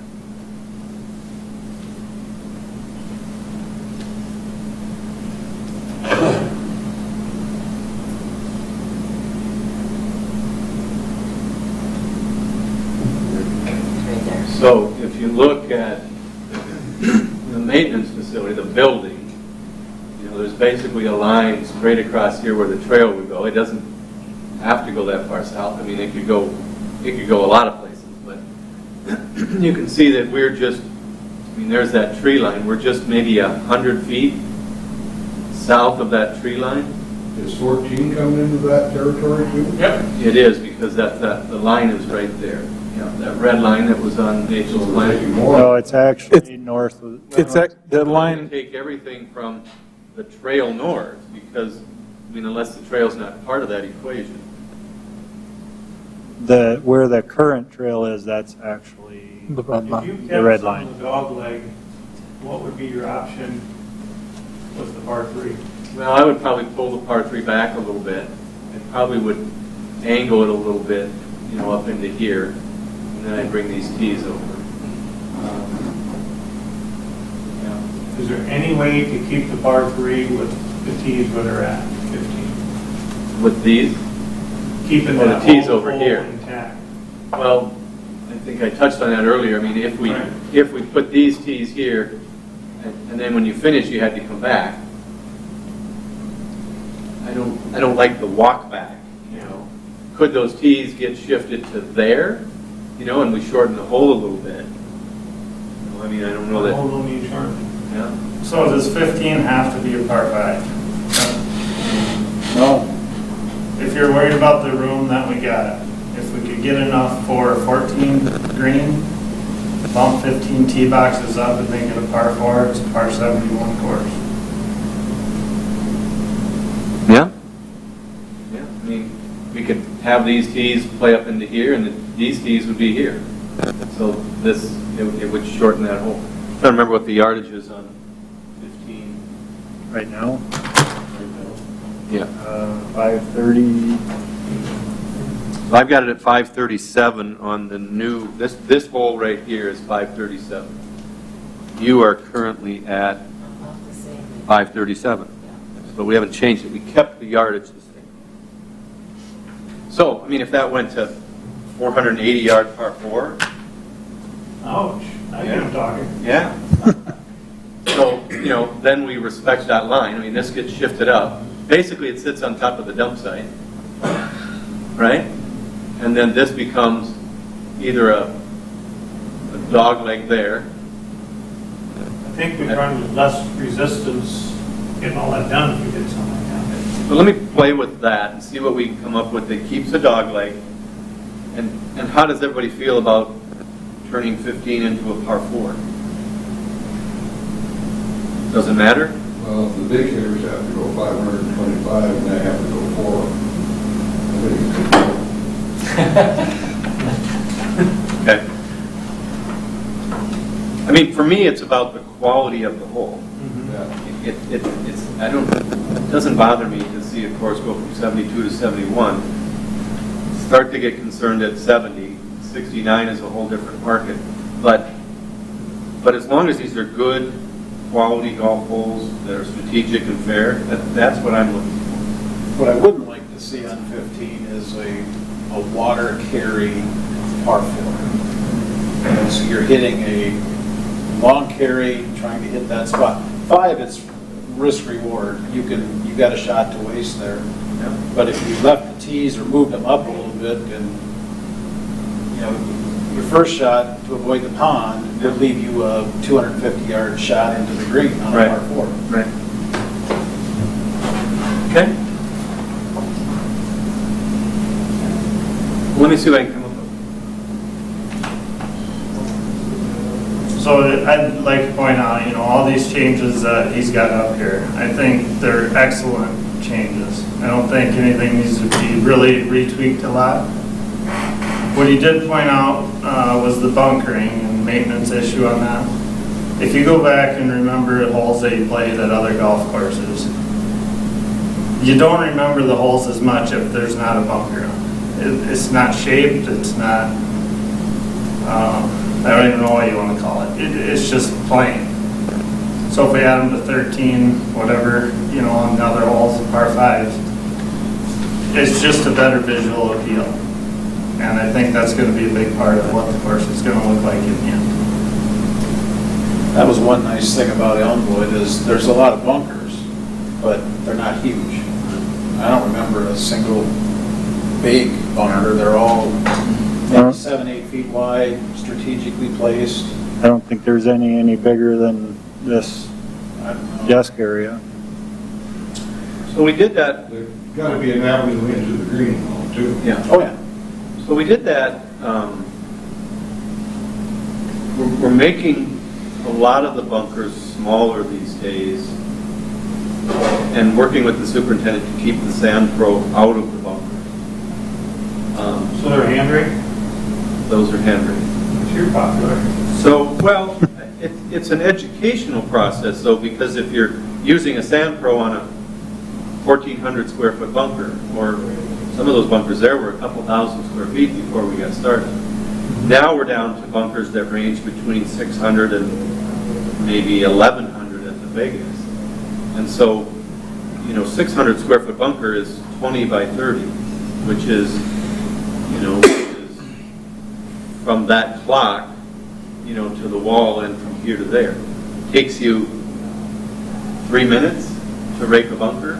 If you put a Sand Pro in there, takes you 2 or 3 minutes. Then you have to clean up the exit trail where the Sand Pro comes I out. understand all that, but you need college kids, high school kids to do the hand rigging. The biggest issue on The that same is guy spring and fall. that's on the Sand Pro, running the Sand Pro round, could be in there hand raking a bunker. And I'm not saying they all get hand raked. The point is that if they're smaller, they can be hand raked. If they're bigger, they're going to need a Sand Pro, and it's about the same amount of time. A lot of guys are going to this Aussie style of bunkers where they're just touching them up and around the edges and only just raking footprints rather than going in every day, putting a Sand Pro. And what happens is you put the seasonal kids in there on the Sand Pro and they're nicking up the edges of the bunkers, contaminating the bunkers like you saw in the photo. And then the sand needs to be replaced in 4 or 5 or 6 years. So you were saying, Jason? It's more the issue of the spring and fall when the staff is down to 3, 4 guys. Right. That's the biggest issue with the hand rigging. Yep. Yeah, and I guess what I'm saying is that if we design the bunkers properly to be hand rigged, it'll take one guy the same amount of time it takes a guy to do do a larger bunker with a sand filter.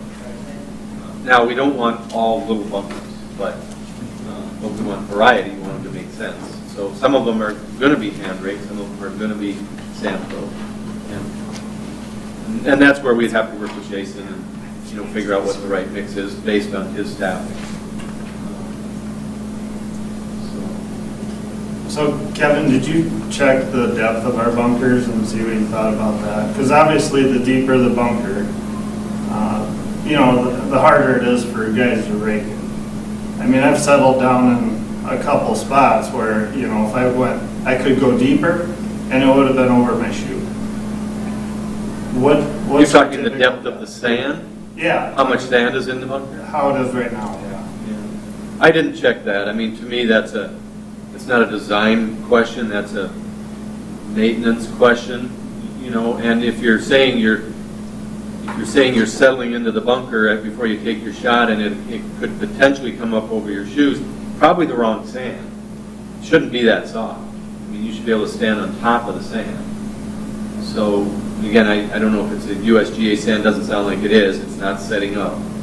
It's probably got a rounded particle, so I mean, you don't want to put 6 inches of sand in because that's more expensive. I mean, you want a good, firm, angular sand that doesn't create fried egg lies, and yet you can hit a shot out of it, an explosion shot, or if your bunker lips allow you, you can putt out of it. So.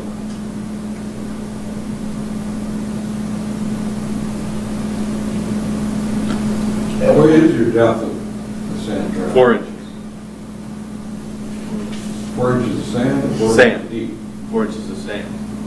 How deep? We just opened a course up in North Dakota that's, the bunkers are 6 or 7 feet deep. Just depends on what the market is and what we're creating. What you saw at Elmwood was pretty much walk-in bunkers, but there were some high faces. Yeah. So I would say generally they're 30 inches, the height of this countertop. You had a question? I do. To me, looking at what you've gone through, just in my little mind, it seems really outstanding. I think if you want to tweak a few holes in this and that, you've got a lot of people here that are very knowledgeable. Somewhere down the line, we're going to have to take this to like Nathan and the council and come up with a way. In my mind, I don't quite understand it, but I think there's got to be a way that we need to go and bond this. Somehow we got to get going. So I think that needs to be something we talk about either at the next golf board meeting or whatever, and get some leadership out of you, Nathan, how we maybe can go after it. Because as of right now, we can sit here and do all this stuff here. And as an enterprise fund, unless we got the back end of the mayor and some way to get this done, we're going to be sitting here just spinning our wheels. I think somehow in the next meeting, we got to get the council members and our board and maybe figure out a way how we can get this, because I think it sounds great.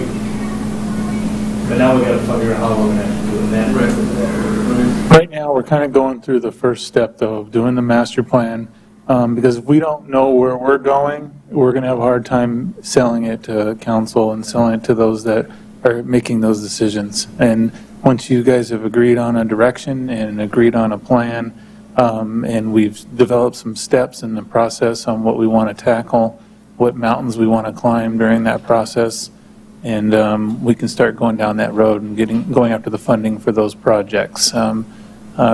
For instance, one of the biggest things that we've heard is doing something with 11. Well, nobody knew at the time that 11 involved building a new hole on 14 and moving, abandoning 12 and fixing 15. So now we know that answer. So that's a lot easier conversation. It's not just as simple as just moving hole 11. There's a large process to it, so we can sell that process. So that's kind of what we want to finish up, is to get through the master plan process, and then we can start selling the projects. Yep. Anything else for today? I don't really know a lot about the money. Well, you like the There's idea of the grants out there for all 471. kinds of things. Is there any kind of Well, Brazil bond? there's not, correct me if I'm wrong, but there's not as many grants for enterprise funds. Yes, because it's an enterprise fund, but as we make improvements though, and we're we have more sales, you have more funds to work on projects as well too. So there's that side of it as well. I Yep. can see that. Good question. Has the city got room to We pass got a that, bond? we got that question mark of Lake Mitchell. I'll talk to the mayor. I think he thought it'd be 3 years before they'd be able to handle another bond.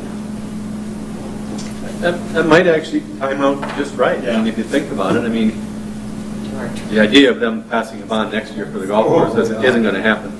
But, if we say, look, here's our game plan, phase 1, phase 2, phase 3 is 3 years, pass a bond, and maybe it's not even the third year, maybe the third year is still a $200,000 or $300,000 or $400,000 project, but the big one is in 4 years, and you do the irrigation system too.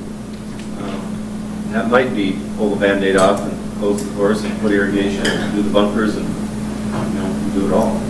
And that's where this process will set us up for that. I think that will lay out the vision and the cost and the route to get there. I think you need to lay out the vision as a total project and then piece it together there. A lot of times there's enough support and they like the bond issue. We'll get there. If you start small and go big, they're going to be small. If you start big, So then the question would be, so I'm just thinking, how do you sell this to the city council or the public, if the public has to vote on this? I'm not sure how your charter's set up.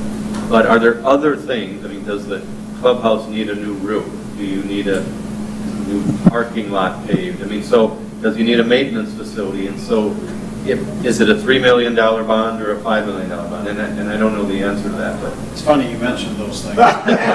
You were spot on. Okay. you must have heard us talking about it. Oh, I did. Those are all three of those came up in our last meeting. Is that right? Yep. Okay. So it's a little easier to sell if part of it is maintenance and part of it, and really that's what a lot of this is. I mean, it's bunker maintenance, it's tree maintenance, it's green maintenance. I mean, we're rebuilding greens that are, how old are they? How old are the original greens? The original? 1920, So you got somewhere around there. greens that are 100 years old, an irrigation system that's 25 years old, and a parking lot that's, and a roof and an air conditioning system. I mean, just, I only bring it up because this is really common. I mean, you start to go, well, we need to make some golf course improvements. Well, golf course improvements should include a new maintenance facility and a roof and a parking lot, or whatever that is. And maybe it gets thrown together with a park and rec bond that includes, I don't know, pickleball courts, a swimming pool, or whatever it is. So, Or a lake pond? We got the pickleball court. so, I mean, how do you get people to buy into your vision for the golf course? Part of it might be packaging it with things that appeal to more than 1 out of 7 people.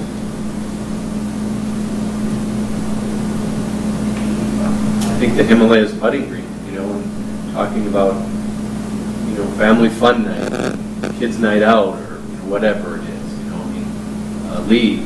Well, this is also good timing with the COVID spike and outdoor activities. Eric had 90 kids for the kids camp. We're up almost 100 members from what we were last year. I mean, granted, those are going to ebb and flow, but the timing is good for them. Let's try and maintain those. Just real quick, I would like Eric's input on, I know the driving range is out there, but if we're going to do the whole project proposal, Eric, what's your thoughts of narrowing up that tee box? It wouldn't be all that bad. I mean, there's only 3 or 4 times throughout the whole year that that whole driving range is used during big high school events and stuff. It wouldn't be all that bad to narrow that up, because that end part never gets used. It's hard to tell people, go to the far south end when everybody wants to hit right where the drain machine is. Everybody wants to hit the first 10 stalls. Yeah. Yeah. And I think as long as we don't lose square footage there, you Yeah. know, I think that the key is we want it appropriately sized, you know, so that the turf can recover, and that's where the synthetic tee line comes in to make sure that early in the spring and late in the fall, or during, you know, high school events or whatever, they're on the mats. High school practices. Yeah. Nice. You know, junior high way there, high school, Yeah. college. especially when we got 3 different teams, 4 different teams.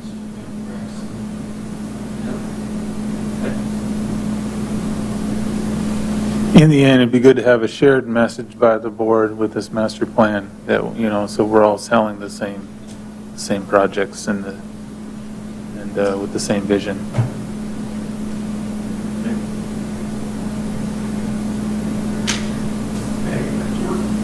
So the plan is to have one large amount, and then you'll break it into small things that go together? Is that the goal? I think I handed all of those out. You can certainly copy. Those of us that were here on time. Got one, Joe? Would you like to? I was helping you. Yes, he was helping you. I could probably have engineering print a couple more out if we need to. Jeff, you want to adjourn the meeting? Yep. We got to set the meeting date for 13th. I think it is. And the meeting's adjourned. Thanks for coming. Well, we can do a combo piece. Yeah, that's the coaches, like, yeah. Right. They can make that. What was that? Right. You want. Oh, right. These are Kevin's. Yeah, we got a little bit of gap on that scorecard. I'm going to steal this map, is that all right? All right. Thank you, Kevin. Yeah, thank you. Some great ideas. Yeah, I'll take all that stuff back. Thanks for your help, Joe. Jump drive. Shoot off my McAfee. I'm trying to build a golf course and tear it down. You're building it. You're building it. Clientele. Hey, how'd the range go?